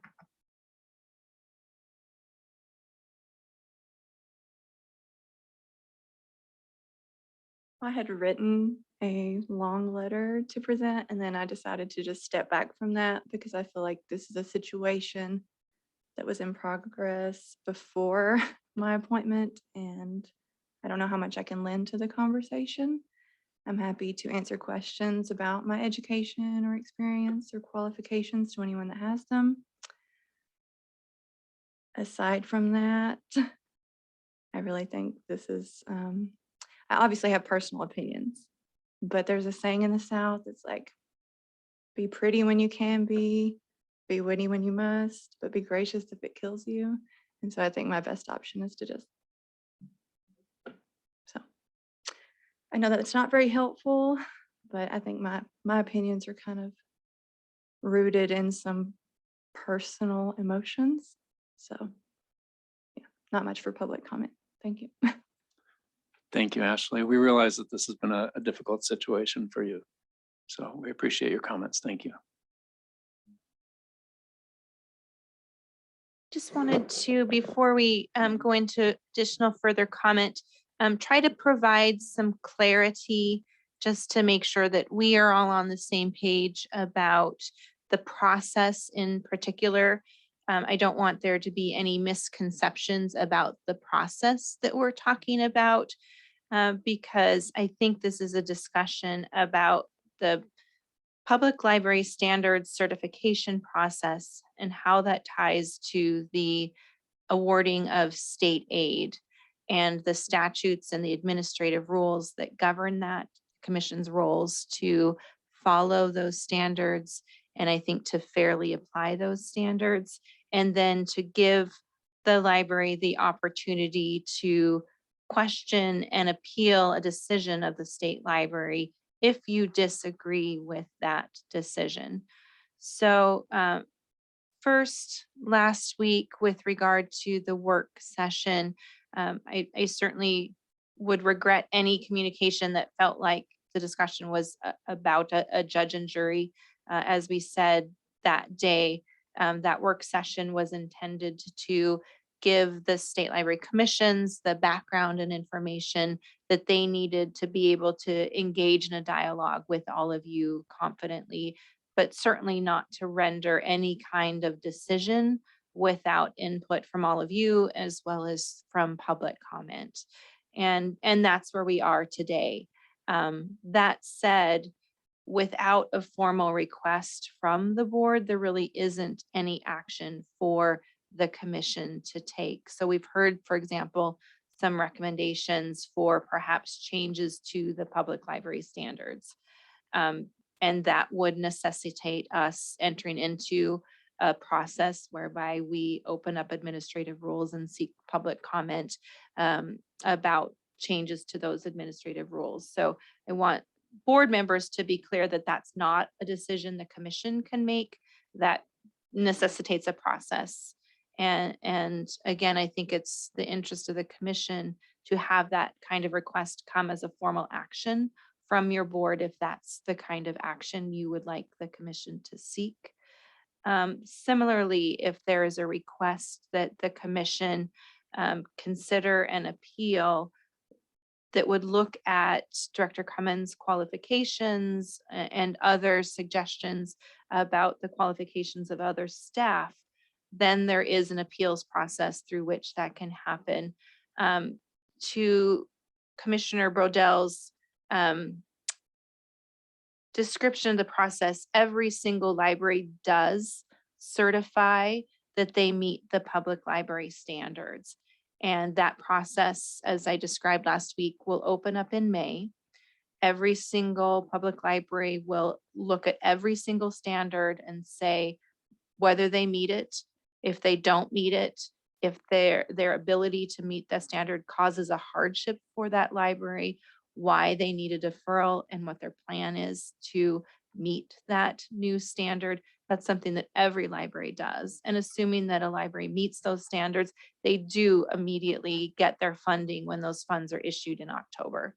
And the administrative rules process allows you to formally request of the commission that we go through an appeals process if after I review the certification that the library submits in May and I continue as suggested with the assumption that because Director Cummins doesn't have the master's degree, that ImagineIF would not qualify for funding.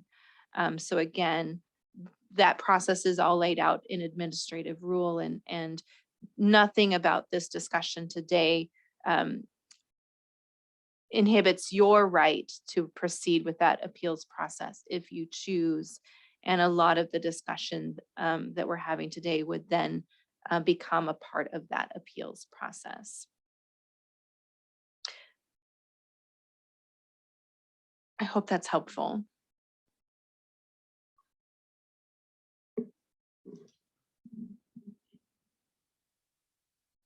Can I read it? Do you want to read comments? I was going to chats just catch first? up on a Yes. couple of chats. And just to speak to the people on Zoom, if you chat, you need, in order for me to access your chat, you have to chat it to Genevieve Lighthizer. If you chat it to room 172, I don't have access to that chat stream. So if you do it directly to that, I won't receive it. I can get it after the fact, but I won't get it during this meeting. So if you want it read, chat it to me. One was that the board just acknowledged on record that they were aware that they would be giving up the state aid funds before they made the decision. Somebody else, we have one other. And concerning the new director, what is the time allowed for her to attain her bachelor's degree? Those are the two chats we have right now.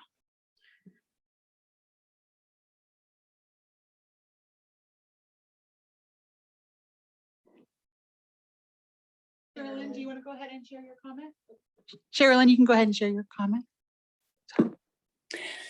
Thank you very much. My name is Sherilyn DeVries. I am a resident of Flathead County. And I would just like to say that this whole situation regarding the library director has been very distressing to many of us in Flathead County.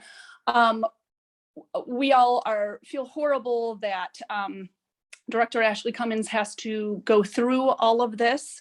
If there were concerns or if there was a desire to change policies, then that should have been handled ahead of time. Putting her through this is just absolutely unprofessional and horrible. My heart goes out to her. And I am also alarmed to hear Commissioner Randy Brodell's comments dismissing the engagement of many Flathead Valley residents regarding this situation and the situation regarding the attempt to ban books in the Flathead Valley. It is clear that 3 library trustees realized that the loss of funding was definitely a possibility when they chose to intentionally and deliberately decided to change salary requirements and educational requirements. And so that definitely led to circumstances where it became harder to find qualified candidates, but that is a situation that they created. This is not a hardship situation. These are decisions that they made. And many of us are also concerned about the interference that the county commission is having in the library trustees' decisions regarding longstanding policies at the library. Many of us are grateful for policies that help protect the library, protect the community, protect our access to information, and make sure we have a well-run library. We are grateful for the past performance of 10 more seconds. Thank you. Amazing directors like Kim Crowley and Connie Behe and Martha Furman. And I'm just heartbroken that we are in this situation because of poor decision-making by 3 trustees on the ImagineIF Library Board. Thank you.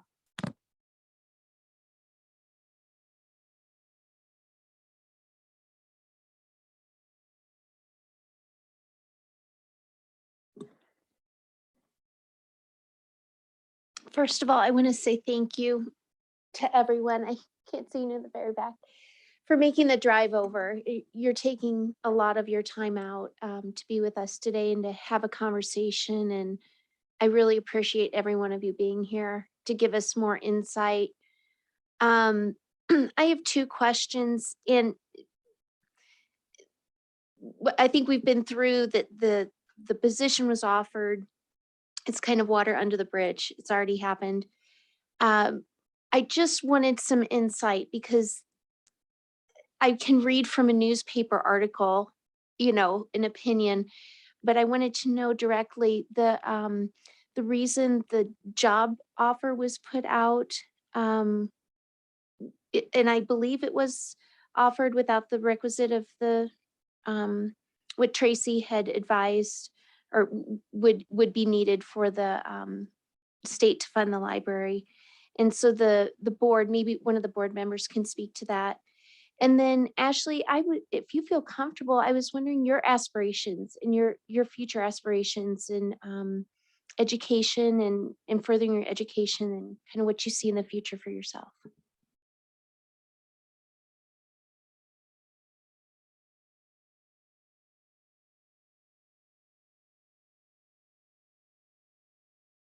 I'll try to answer the first part of your question, Dave Ingram. Again, I was the new person. This was an exciting first month. And during that time, the director resigned. We got together with Tracy, who was extremely helpful, I thought. And I only can speak for myself during this decision-making process. We had a whole day retreat to try to come up with a strategy to fill the empty director position. And it was made known that, again, as Commissioner Brodell had mentioned, when I saw it, it said master's degree or equivalent, undefined. And that, in addition to us, as I said, because there are 100 libraries plus or minus in the state, I was hoping that we might catch a person who wanted to move to the Flathead. And not all the librarians in the state, although I'm not sure of that, at the smaller libraries have MLS degrees. I plead ignorance there. So that was part of the decision-making process. And also there was talk, and I did not research it in depth, regarding a period of time, if you didn't have it, that you could achieve it. And those were the initial situation. And head librarian Stapp said in January, and I fully agree, I heard you loud and clear, but I thought we had the best candidate.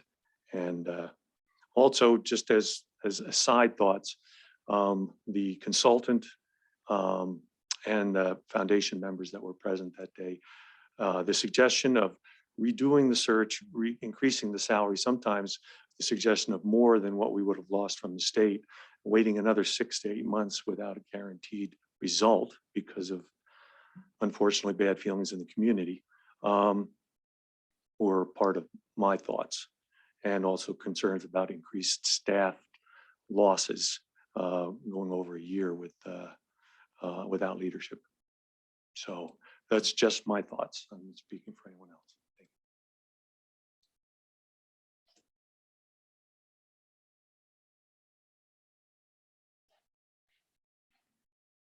So just to speak to a little bit of my past to lead into my goals for the future. I do take education very seriously. I've just had a kind of slow and steady approach to it. I do have 2 boys that I'm raising and I work full time. So just to further my education as much as possible, that's why I am working to finish my bachelor's, which would have been finished a long time ago if I was still a band director in my mind. When I started volunteering at my past library, I just found the work to be extremely fulfilling. As a lifelong library user, I really appreciate what the library offers to the community.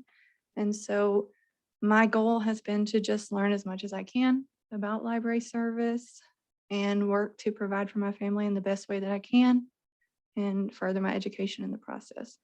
So ultimately, my life goals had me moving to the Northwest US, and here we are. So I'm kind of on track for my personal plans. As far as for Imagine If, I'm just really excited to help them further their own mission, which I find very admirable. But I have plenty of time to answer questions if you have more.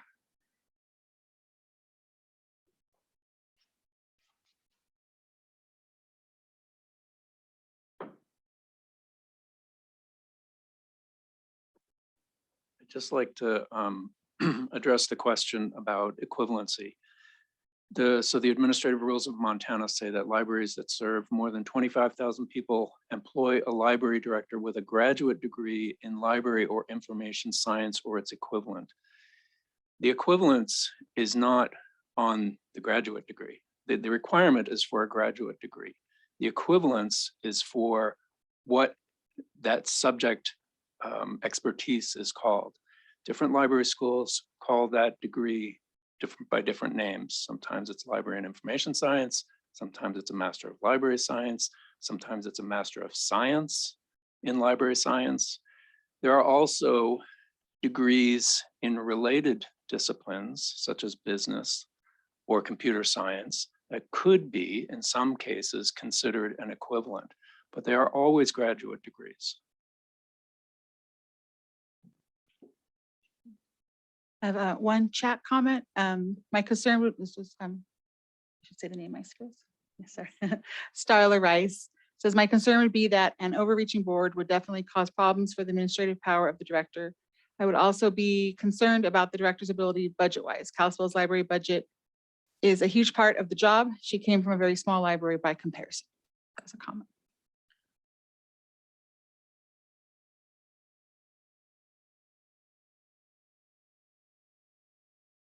So we also have a hand up from Pamela Benjamin.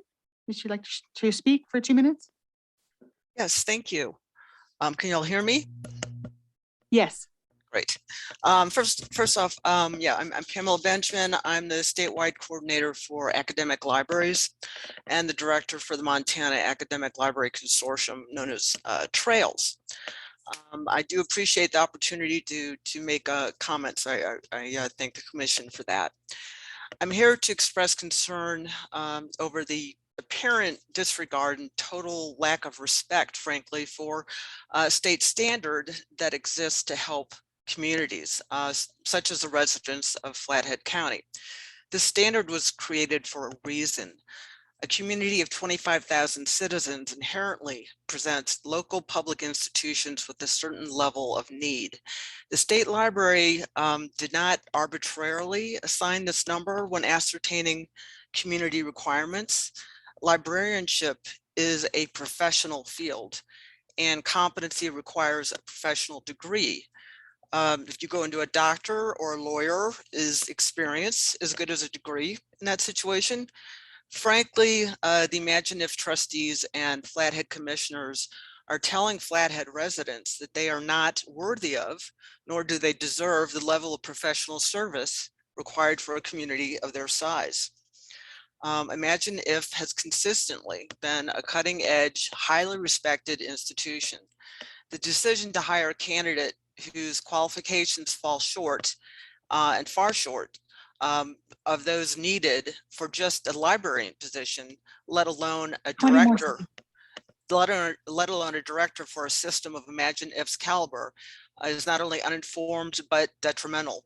It's indicative of a lack of understanding and respect for librarianship, but more crucially, for the people and the community of Flathead County. Thank you.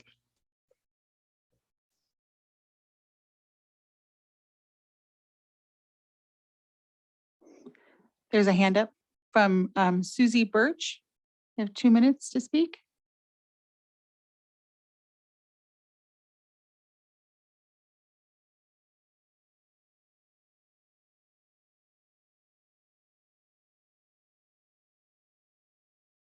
Susie, you are muted, so if you're speaking, we can't hear you. Here I go. Yes, thank you.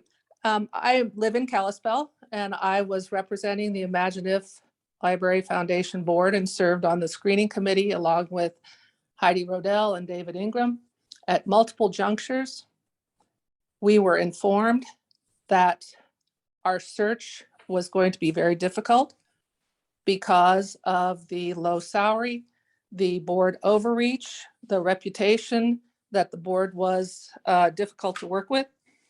The consultant told us that to spin this, that the consultant told us that he was giving us great candidates is false. I urge the screening committee to declare it a failed search and start over again.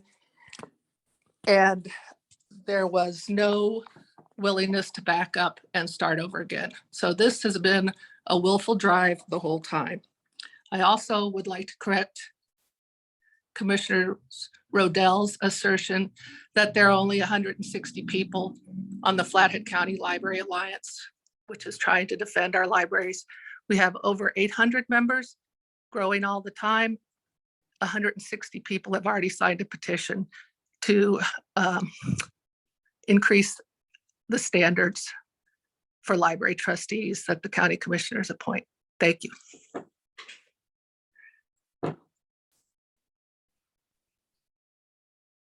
Okay, Alyssa Ramirez, I see your hand up. You have 2 minutes to speak.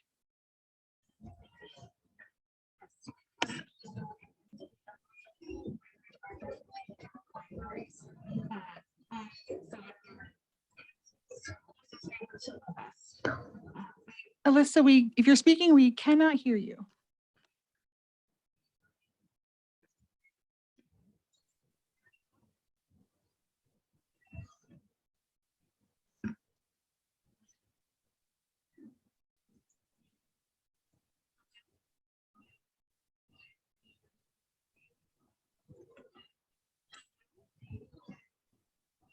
Alyssa, we didn't hear from you, but if you can hop on later on, make a comment, you can jump on.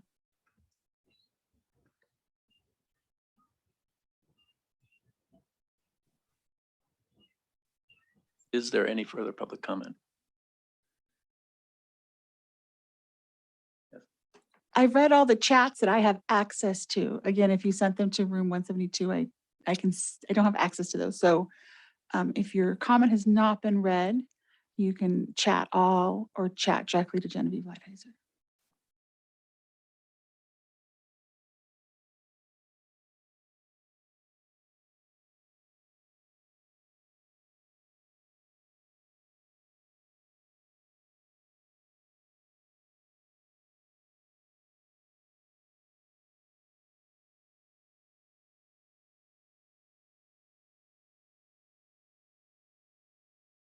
Anything else from our guests?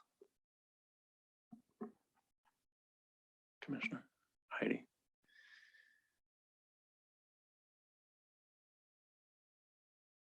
If any members are interested, I do have printouts of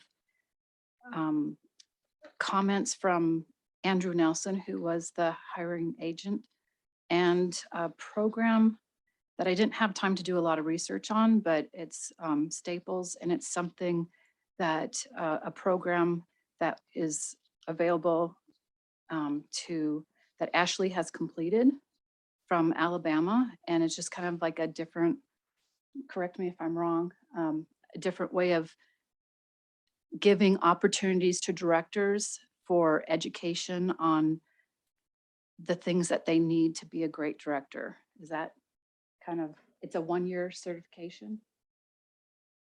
So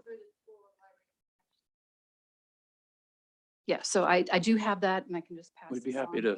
to look at those. Yeah, thank you. Commissioner.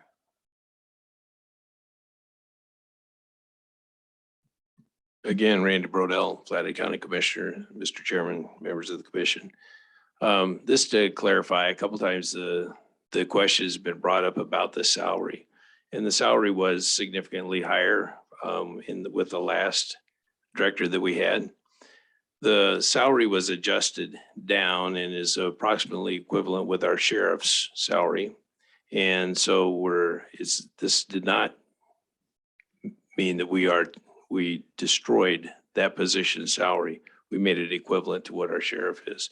And when I say we, it's actually the board. The commissioners didn't have any decision in that. And I think it's important to note that they took that money and they gave it to our materials handlers that were making $8 an hour and brought their salaries up significantly, so that we would continue to be able to keep them rather than to lose them to the fast food restaurants. Thank you. Mr. Burdell, follow up. What are the education requirements that you made your equivalency salary choice based upon? As far as for the librarian, No, you said you adjusted the wage to the sheriff? no, we made the decision. When I say we, again, this is the board, and this is my understanding from what I've read about their decision. They made the decision to lower the salary of the library director and it is the salary level that they chose is approximately equivalent to what our county sheriff makes, which is a significantly larger department, and certainly the risk is different. It didn't have anything to do with education. It had to do just with making sure that we're paying an equal amount for the directors. And that's, again, that's my understanding. None of the commissioners were involved in that decision. Thank you.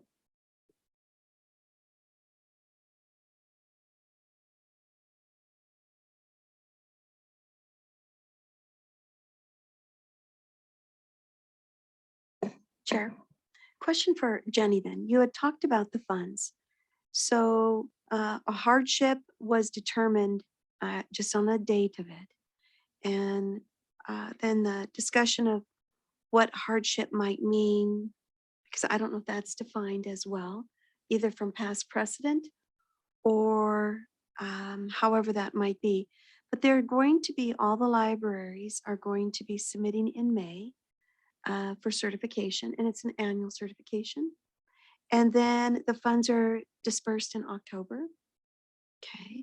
So, and I know there are other, maybe a handful of libraries that have not reached that in the past. And then the ability for the funds to be dispersed, that's also in rule to go to the, okay. And I guess what I'm asking for then is a definition of hardship, either by a past precedent, and by no means putting you, but it was your determination to clarify where we need to be with that. And then to understand of that funding and the process from May until October, if there's any manner of when the determination of an appeal might occur to the commission. Thanks for those questions. So when a library goes through that process of completing their certification and identifies that there is a standard that they cannot meet and that meeting that standard results in the hardship. Let's say, for example, a library doesn't have the ability to meet certain ADA requirements and they don't have the budget to meet that. That creates a budgetary hardship for them to meet that. They would identify that hardship to the state library, as well as putting forth a plan to meet those standards within a 3-year period. That's determined in administrative rule. If they exceed that 3-year period, the state librarian can grant up to a 1-year extension for them to then meet that standard. So that's the process. There are currently 3 libraries that don't receive state aid because they don't meet at least one of the standards. And 2 of those libraries, for example, have made the decision that their library director will not complete continuing education and receive the state certification. That doesn't result in a hardship for them. That's simply a choice that those libraries are making. And so there is no ability to grant any kind of waiver. They're not making any effort to try to meet that standard. And therefore, we've denied them that state aid. So it's really up to the local library to identify if meeting the standard causes a hardship. The challenge that I see in this case is that the library board made a decision to start a recruitment for a position that did not include this degree as the minimum standard and didn't approach that discussion from one of a hardship. they've had degreed librarians in the past and have never expressed that having those degreed librarians as directors was resulting in some kind of hardship for the library. They didn't come to us at the time of the recruitment and say, we really see that if we are forced to hire someone with a degree, because that's what the state standard says we must do, it's going to result in this kind of hardship. And I don't know how they could then subsequently, when they certify that they meet the standards in May, say that somehow now there is a hardship resulting from these decisions. Does that help? Thank you. I believe it's a matter of timing as well, especially since submission in May. That determination comes in after the library's report. The funds then are distributed in October. So when was the timing of your definition of hardship with the Imagine Library? So that is still to come when the Imagine Library certifies that they meet standards coming in May and would request the hardship. That's one of the points I've been trying to make. We haven't rescinded funds at this point. They received their FY22 award. This is affecting future awards. We were advising them throughout this process that if they made the decision that they were planning to make, and at the point in time when they made that decision, we advised them that this decision would have these ramifications. And that's the point that we are at. And what prompted the discussions that we're having today. The actual process that's laid out in administrative rule really does commence in May. Okay, thank you for that. The other part is, and in my world in education, in putting learning and children first, rather than the adult or the amount of capacity of adult into the room first. So I'm looking at patrons here. And what I'm hoping that we can have is a discussion on serving the patrons that do go to the Imagine Library, the ones that have consistently over a very long period of time that we've gotten public comment, but also those in the future that may need to be there. And the whole purpose is literacy, of whatever age of literacy. Thank you. Thank you. So my concern is, and not a concern, but just what I would wish, is that we direct all of our discussion toward the serving of patrons. And it may be in a different manner. It may be within something that is happening between May and October. But I think we need to direct everything that we do, because government sometimes gets astray into input rather than the output of the good work of the appropriation of the dollar.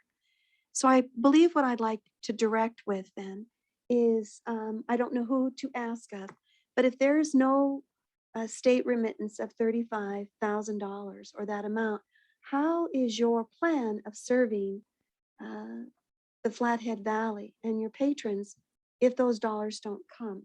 But not focusing on the dollars, focusing on how to continue service or enhance service, not to stop service because of a dollar amount. And I wouldn't know who to direct that to.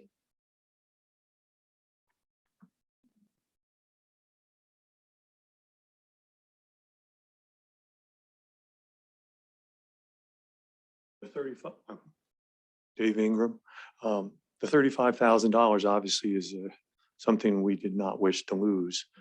But in our salary line, we've achieved savings that were significant by making the hire we did compared to what we had lost and what we had projected we would have to spend because of circumstances.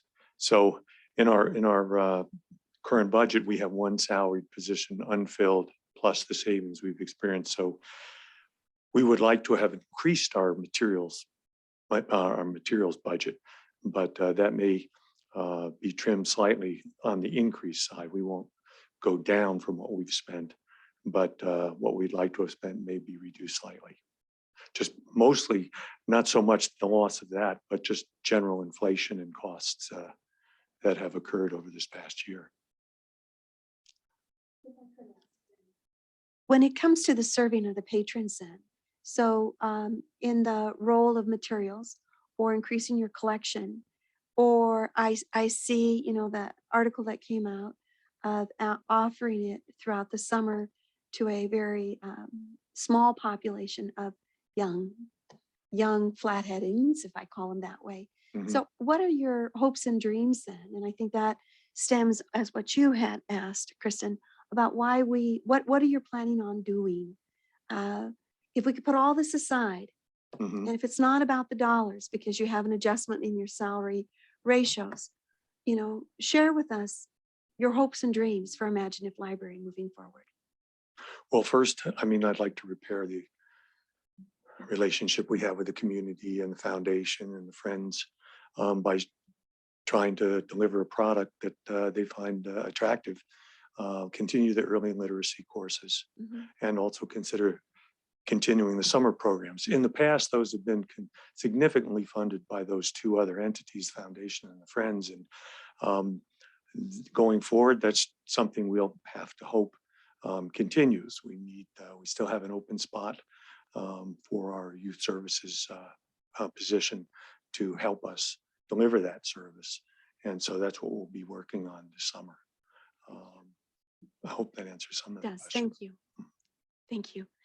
So one other follow-up, if I could, and I know there might be public comment, but if I could, we're a state library. What I've done with our agency is to serve. We serve our schools, we serve our students in any capacity that we can, and not overreach.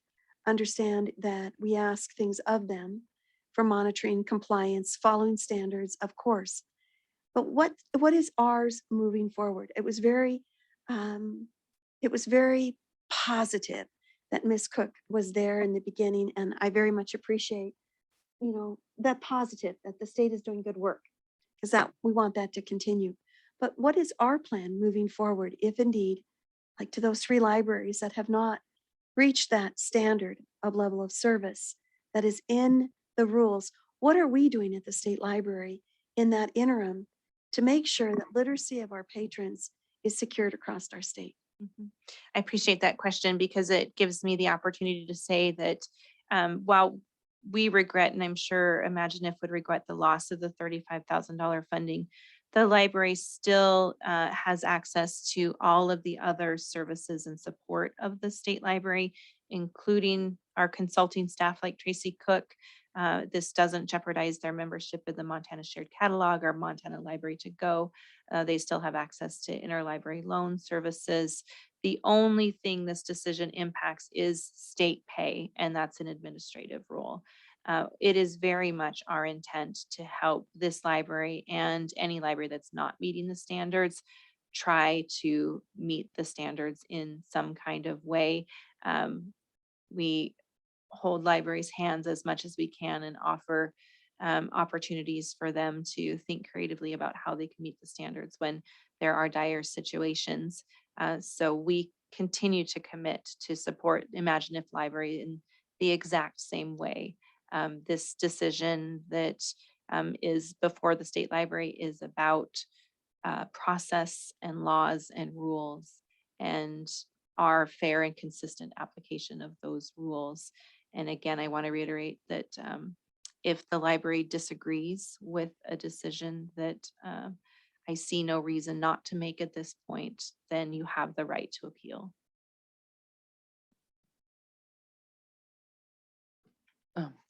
Yeah, I do have a question. I was wondering who, if you can tell us, or what are the populations of the 3 or 4 libraries that do not have certified with MLS degrees? So to be clear, the only library that isn't meeting the standard for the MLS degree is Imaginative Library. There are 2 libraries. So in addition to an MLS degree for our larger communities, all public library directors, regardless of your graduate degree, are also required to continue to take continuing education and to maintain a current Montana Library Director certification. There are 2 libraries in the state where their directors don't have that certification and have no longer continued to maintain their continuing education. And so it's for that reason that those two libraries are not receiving And what is the pay. And their population is about 4,000 and one is probably under 1,000.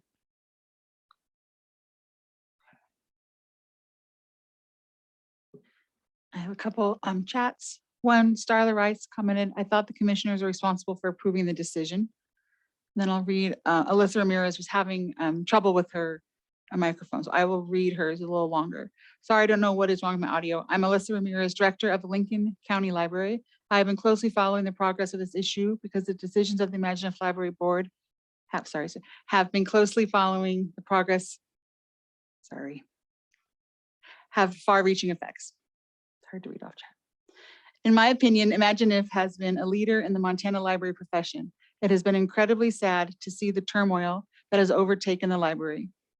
I hold a Master's of Library and Information Science, and I can confirm that what I learned while obtaining my degree has been the backbone of my career. I feel that the complexity of the profession, as it currently stands, require a person to have completed more advanced work, even for my county that serves 19,000 people. I have met Ashley and feel that she's a capable person.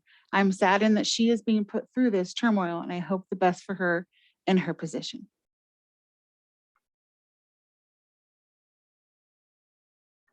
And there's a hand up from Sean Anderson. So Sean, you can speak for 2 minutes. Can everybody hear me okay? A little quiet.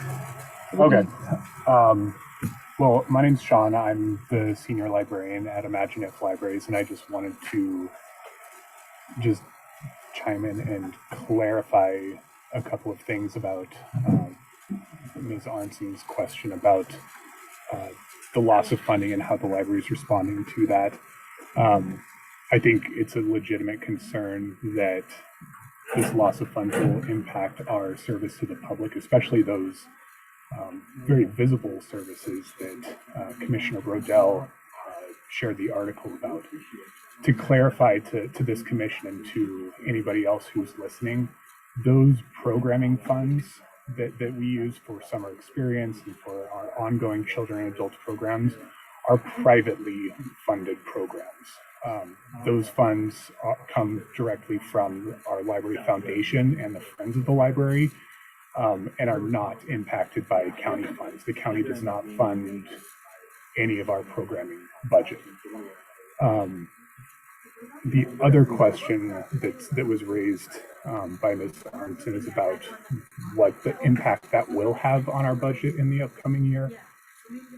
We met with the county administrator yesterday to review the budget, and we are maintaining our budget at its current levels, with some slight increases to cover cost of living adjustments that were made. We will also be operating and pulling from our cash reserves to recover that loss of state funding. So our services are not, we're not intending to change any services. The residents of Flathead County can expect to have a consistent experience at their library, but there is not as yet been a plan to recover that loss of state funding beyond using our cash reserves.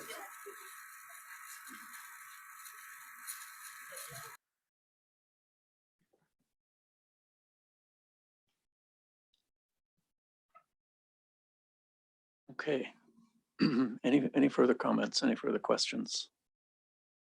I think I'm going to take a minute or two to express some thoughts as well. I look around at the commission and realize that I'm actually the only professional librarian on the commission. I've been a librarian for 28 years now in academia, academic libraries. And during that time, I have seen a steady erosion of funding and emphasis on libraries. One need only look across the state at the University of Montana. Their library is now half the size that it was when I first got here in 2012. And yet, we live more than ever in an age of information. everything is about information and how we manage that information, how we ingest that information, pardon that word, how we respond to that information is at the crux of what librarianship is these days. Thomas Jefferson famously said, a people that is ignorant, a people that wants to be ignorant and free, wants what never was and never will be. And so one of the things that we are taught in librarianship is about the free access to information. Censorship, any kind of control of collections is antithetical to freedom. And so that is why it's important for us as a discipline, as a profession, to have standards, to have certifications. Every profession has its own set of standards. Sometimes they're on the less onerous end. They can be continuing education, they can be certificates, they can be master's degrees. They can, as Dave alluded to, be an MD for the surgeon who is the captain of that team. We're somewhere right in the middle, but this is our standard. This is what defines this profession. And so for me, it's very difficult to consider loosening that standard or making exceptions to that standard, because I know what happens after that. It just keeps going. And Ashley, this is, of course, nothing directed against you, nothing personal. Everything that I've heard about you is that you will be a tremendous director. But the profession has to have its standards. So thank you very much for this conversation.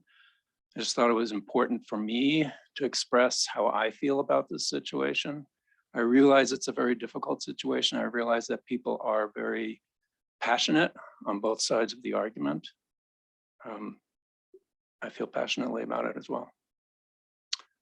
Thank you.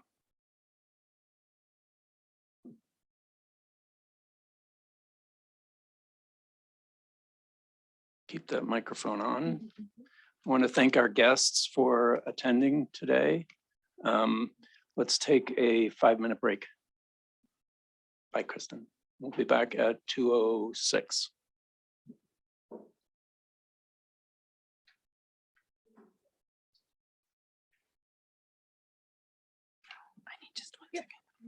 All right, welcome back, everyone. Thank you for that discussion. We have a few more pieces of business to cover, and we'll begin with Jenny with the interim budget committee reports. Or are we beginning with you, Melissa? Is it you or It's me. it's you? Yep. So I just want to walk through the state library report and make myself available for any questions that you might have.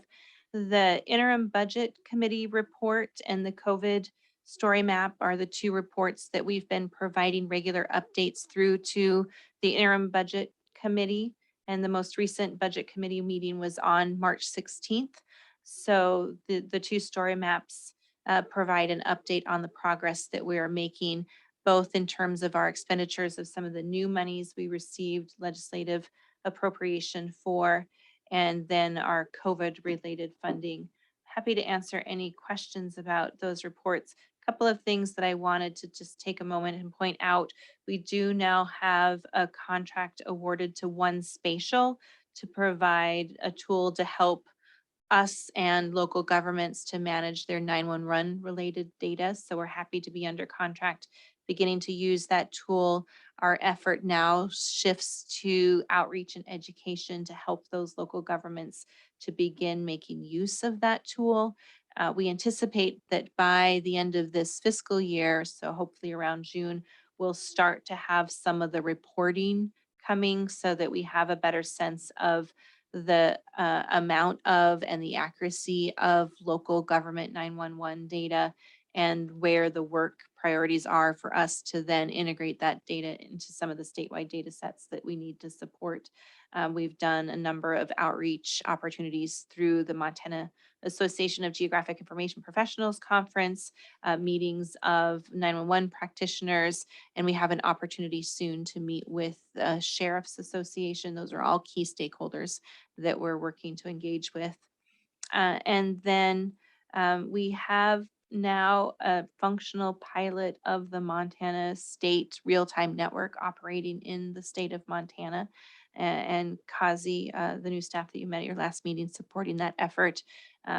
We are working with the Department of Transportation and now have a signed MOU with them that allows us to make access to the contract that they have in place for technology through a company called Trimble that operates the real-time network. Some of our immediate next steps are to make sure that we're starting to think about the business model that's necessary to support the real-time network and to develop that kind of subscriber-based model, including some of the governance concerns that will need to be addressed in terms of what it means for subscribers who simply want to subscribe to the network compared to other partners who may also want to contribute core stations and administer core stations as part of the network, et cetera. We hope to have that kind of business model in place for the commission to consider at your December meeting, and then we'll be asking for legislative authority to spend those dollars that come in. So just been making really great progress in the last 9 months or so since we've had that funding appropriation. Specifically with regards to some of the COVID expenditures, we're making great progress on supporting the internal wiring project where we've identified about 25 libraries in Montana. There's a map in the story map of where those libraries are, where we're investing in the internal cabling and Wi-Fi routers and other necessary hardware to help them support increased broadband as we are eventually able to bring better broadband speeds to those libraries. We are in the procurement process of getting all of the actual equipment in place. And then we have a contract for cablers to actually go out and install that work. We're targeting the end of September to complete that work and have given ourselves a little bit of flexibility. It may be closer to the end of November, but we're on track to complete that work.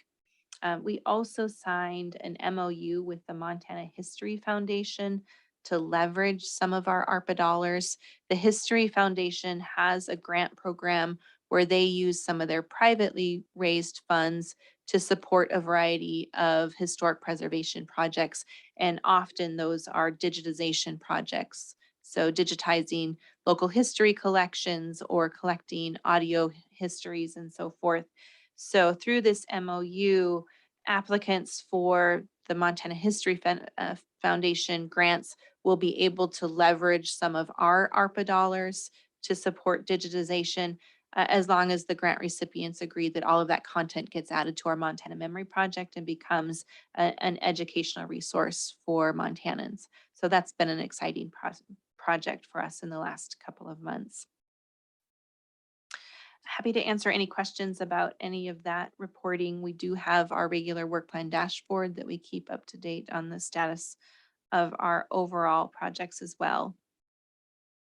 And if there's no questions or discussion, I'll just keep moving through the state librarian's report. We have completed the request for proposal process for the platform to support the Montana Shared Catalog. The recommendation from that procurement committee is that we continue to contract with Cersei Dynex, which has been the vendor of the Montana Shared Catalog for about 20 years now. And in terms of the services that they were offering and some of their more future focused services, the procurement committee felt that Cersei Dynex continued to be the kind of leader that they're looking for to support that platform. And cost-wise, we've actually been able to negotiate a slightly lower contract for the first couple of years than we're currently paying with Cersei. Eventually, those costs will increase, but for now, it looks like there'll be some initial cost savings as we negotiate that contract. That contract should take effect July 1. I mentioned the Montana Real-Time Network, so there's some additional information in your meeting materials about that program. I wanted to give you an update on some of the space planning work that is underway. I've mentioned before that the state of Montana is conducting a space study and really trying to look at which positions are would be most effective as telework positions or optional remote positions, with the idea that Montana would continue to grow our remote workforce and therefore shrink our physical footprint. What I've heard the budget director say is that there would be in Helena a retreat to the Capitol complex where there would be less leasing of private space and more occupancy on the state Capitol complex. Our building, for example, is really only partially occupied now, especially in our space as we've shrunk the size of our print collection. We are co-located with the Attorney General's office, and they have staff in 4 or 5 different leased locations around Helena, and they very much want to move into our location and take advantage of that cost savings and be located under one building. That, of course, means that we have to find a new home for all of us. And one of the spaces that we are currently looking at, and maybe when we conclude this meeting, we can at least walk out the back door of the Capitol and I can point it out to you, is the old Department of Health building, which is just across the lawn from the Capitol building on the south side here. It's a kind of a yellow brick building. On the 2nd and 3rd floor, the State Historic Preservation Office currently is located. That is a division of the State Historical Society, and they will move into the new Heritage Center and Historical Society facility. So that space will be available. And so we've talked to the budget office and the Department of Administration about the possibility of locating in that building. And earlier this week, we did a walkthrough of that space with general services, architects, and state IT staff to get a better sense of how well that space might actually work for us and what the costs of renovating that space might be for us to move in. The state has some dollars dedicated to this space planning project that could potentially be made available to that project. We've made it known that we don't have any money to absorb the cost of remodeling or moving. So that would have to come from this pot of money that's been appropriated. So it's very early in the planning stages. I know the architects had a number of concerns about ADA compliance and the availability of bathrooms and other needs that that building would have to accommodate us. So we're not in any kind of position to say that a decision is ready to be made. The next step is for the Department of Admin staff to prepare a cost proposal that then goes to the budget office. And then decisions will need to be made about whether or not they want to invest in that space or not before we could decide if that was a space that we would want to occupy and then free up space in our current location. But those conversations are starting to develop. I've included in your meeting materials the final LSTA 5-year evaluation. We had the report at your February meeting, so I just wanted to make sure you had a copy of the final evaluation in your materials. And then we added a couple of new items to the State Library report that we hope might be of interest to you and maybe interesting for further discussions in the future. One, we're calling partner feedback. We thought that the commission would appreciate seeing some of the feedback that we get from some of the partners that we work with. So there's a couple of examples in your materials. One, I just wanted to call your attention to. It's a comment from Director Mark Worthington from the Bitterroot Public Library in Hamilton. And his comments are about the access we've provided to some consulting services for him to apply for some of the local ARPA dollars that are available in Bitterroot County. So Superintendent Artson, to your point, we are very much encouraging libraries and actually providing consulting support to help them in that process. And then we wanted to add a new piece of media material called News to Know About to highlight for you either news media about the state library specifically so that you're aware. I do try to email you whenever there's press that involves the state library, but this is a place to capture that information. And then also news in the media, either statewide or regionally, that are things that we are keeping our eyes on that may impact our thinking and discussions amongst staff that could potentially become discussion items amongst the State Library Commission. So for example, in Idaho, a bill passed the Idaho House that could have created criminal proceedings against librarians if it was determined that a librarian lent inappropriate materials to minors, and could have fined and resulted in jail time for librarians if that occurred. That bill was not even heard in the Senate, so it didn't go anywhere in the state of Idaho. But those are the kinds of discussions and concerns that we're hearing about around the country that could conceivably have implications for Montana, especially in the upcoming legislative session. If I could, Jenny, I would just be careful. I would, because the reading of the words, it depends on who writes them, where they come from, and all of that. I wouldn't want our decisions to be made by news that may be or may not be believed.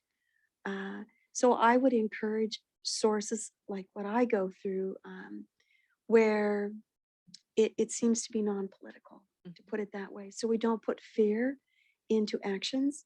And so I would just be very cautious in looking at what other states are doing and where you get your knowledge from. I would go to the verified source, just so that we have pure information to act on. I appreciate that. That's a good point. What are those sources? You know where those might, I don't know. I mean, what's the I know for verified mine, source what that you're I talking do, about where we and might get pure information? well, I do know that you're also part of this. Education Commission of the States is housed in Denver. And it is a consortium that is paid through legislative action where we have individuals from OCHI. I know Dean Harmon out of MSU also serves on this. We have the Board of Public Ed, a governor's liaison is there as well. Basically, they are just a research engine. They don't offer any legislative action. And I think that's where the taint might be, that they then lobby as well as offer bills up for that. But even what we witnessed with the Imagine If and everything, news is local. And so what might be printed in the Idaho Tribune, in this case, might be something different than someone else might write. So to find that search engine that might be bona fide, I don't know if it can be 100%, but I would be cautious on the political action that it might mean that we're trying to, what we don't want to do is to squelch information, to stop information flow. We would like that freedom of information that you spoke about. Yes, and what you're describing is exactly the information literacy that librarians teach all the time, right? How to evaluate sources and where they come from and what point of view they might be giving. So I know very much what you're talking about. Well, it is. So say again what the name of that organization was in Denver? Education Commission of the States, and Montana is basically subscribes to this. If you want to get a hold of the governor's office and find out, they through, because Montana has a biennium that we look at, but there are lots of states that do legislatures all year round or 45 days of every year. And there's lots of things that are offering right now. What in my world with school librarians and what's happening with school collections, just want to be very, very careful, partner with the state because of all patrons that we serve, but to make sure that we are not, we don't put fear into what might happen. We put action into what can happen. If I'm making myself understandable.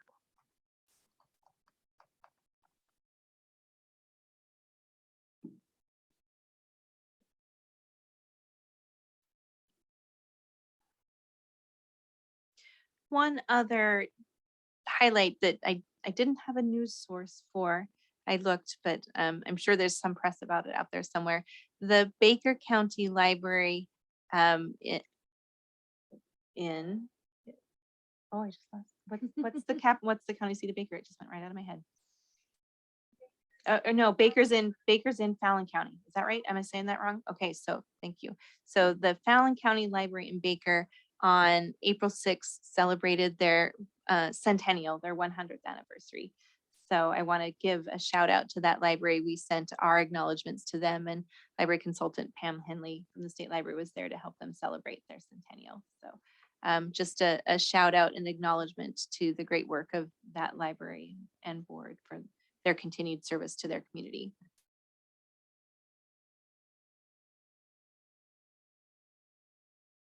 That concludes my report, unless there's any questions or discussion.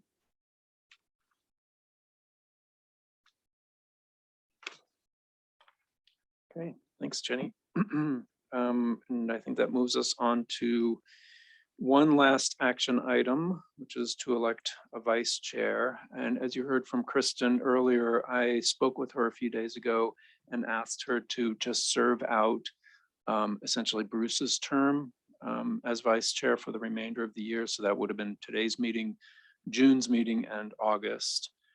She agreed to do that, but as she's also said earlier, she can't be here in June. So I'm just looking for somebody to raise their hand to agree to serve as vice chair for that one meeting. And all it means is you won't have to do anything unless something happens to me. Thank you, Dalton. And then in June, at the June meeting, we will also be looking for nominations for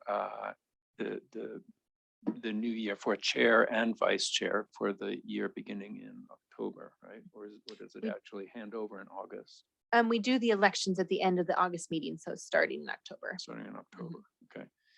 So be thinking about that.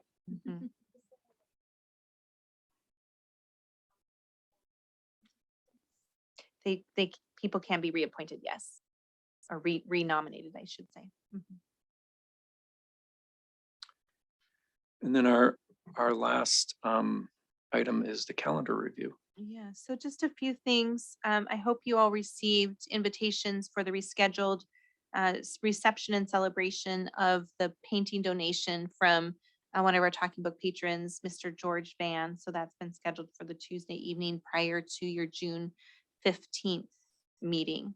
And it'll be at the State Library. And then we have some upcoming spring federation meetings. Those are all noted on your calendar. And then at the tri-conference, the Montana Library Association, the Mountain Plains Library Association, the Pacific Northwest Library Association Conference in August, we will be holding our August commission meeting there in Missoula. Is that August 3rd? August 3rd is the commission meeting during the conference. Right. And so that meeting will be held at the new Missoula Public Library in their conference room. And then we submitted a conference proposal for conversations with the commission, our regular conference session that encourages discussion and participation with attendees with the State Library Commission. That proposal was accepted, and that session will be scheduled for Thursday morning following the commission meeting. We will certainly pay for your attendance at the conference if you want to attend the conference, and we'll be making all of your hotel and other kinds of travel arrangements so that they are there at the conference facilities. So it'll be a wonderful opportunity for us, especially to finally be able to meet at the Missoula Public Library.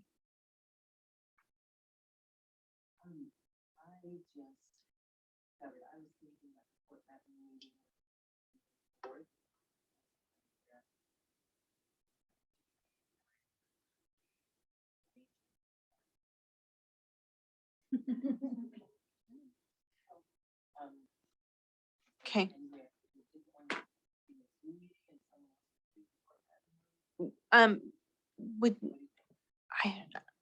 So that is the Pathfinder Federation meeting. Is anybody else available to attend? That will be available via Zoom also, but I know if you're, okay, okay, okay. Yes, exactly. So if that's an. Mhm. Yeah, yeah. So if you're comfortable with that, make sure you have that. Great. Okay. Jenny, do you know anything about the Golden Plains Federation meeting that's supposed to be next week? I haven't heard anything about it. I haven't heard anything either, so I'll make sure and ask Suzanne Reimer to send that agenda to the both of us.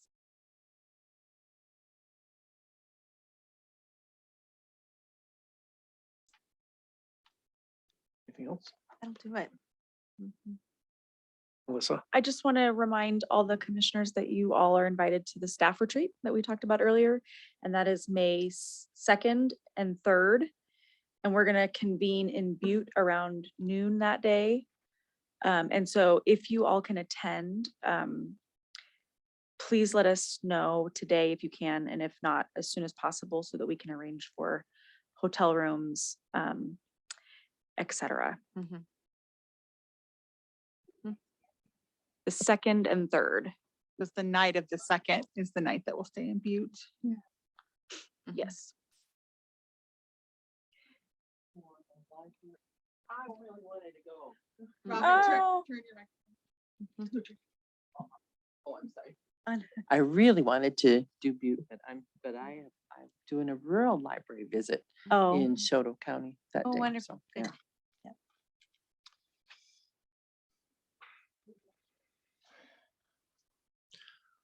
Okay, any other items for the good of the agenda? Order, for the good of the order. Not to be dilatory or talk too much as I have this meeting, and I apologize for that. But Jenny, I want to say thank you and staff for not just putting on the meeting today, but this issue of understanding what the commission's actions could be or can be. I know it's incumbent upon you to share with us this information. And I've always said that politics is local, and we want to heal what's happening in the Flathead. It may not be upon us to do so, but we still have to make that determination. So I thank you for that leadership and standing strong. Thank you. Yep. Thanks. I appreciate the feedback. Thanks, everyone. This was a lot of work today, and I appreciate your patience. Mhm. I'm actually going to use my gavel now. Watch me. Meeting adjourned. Thank you.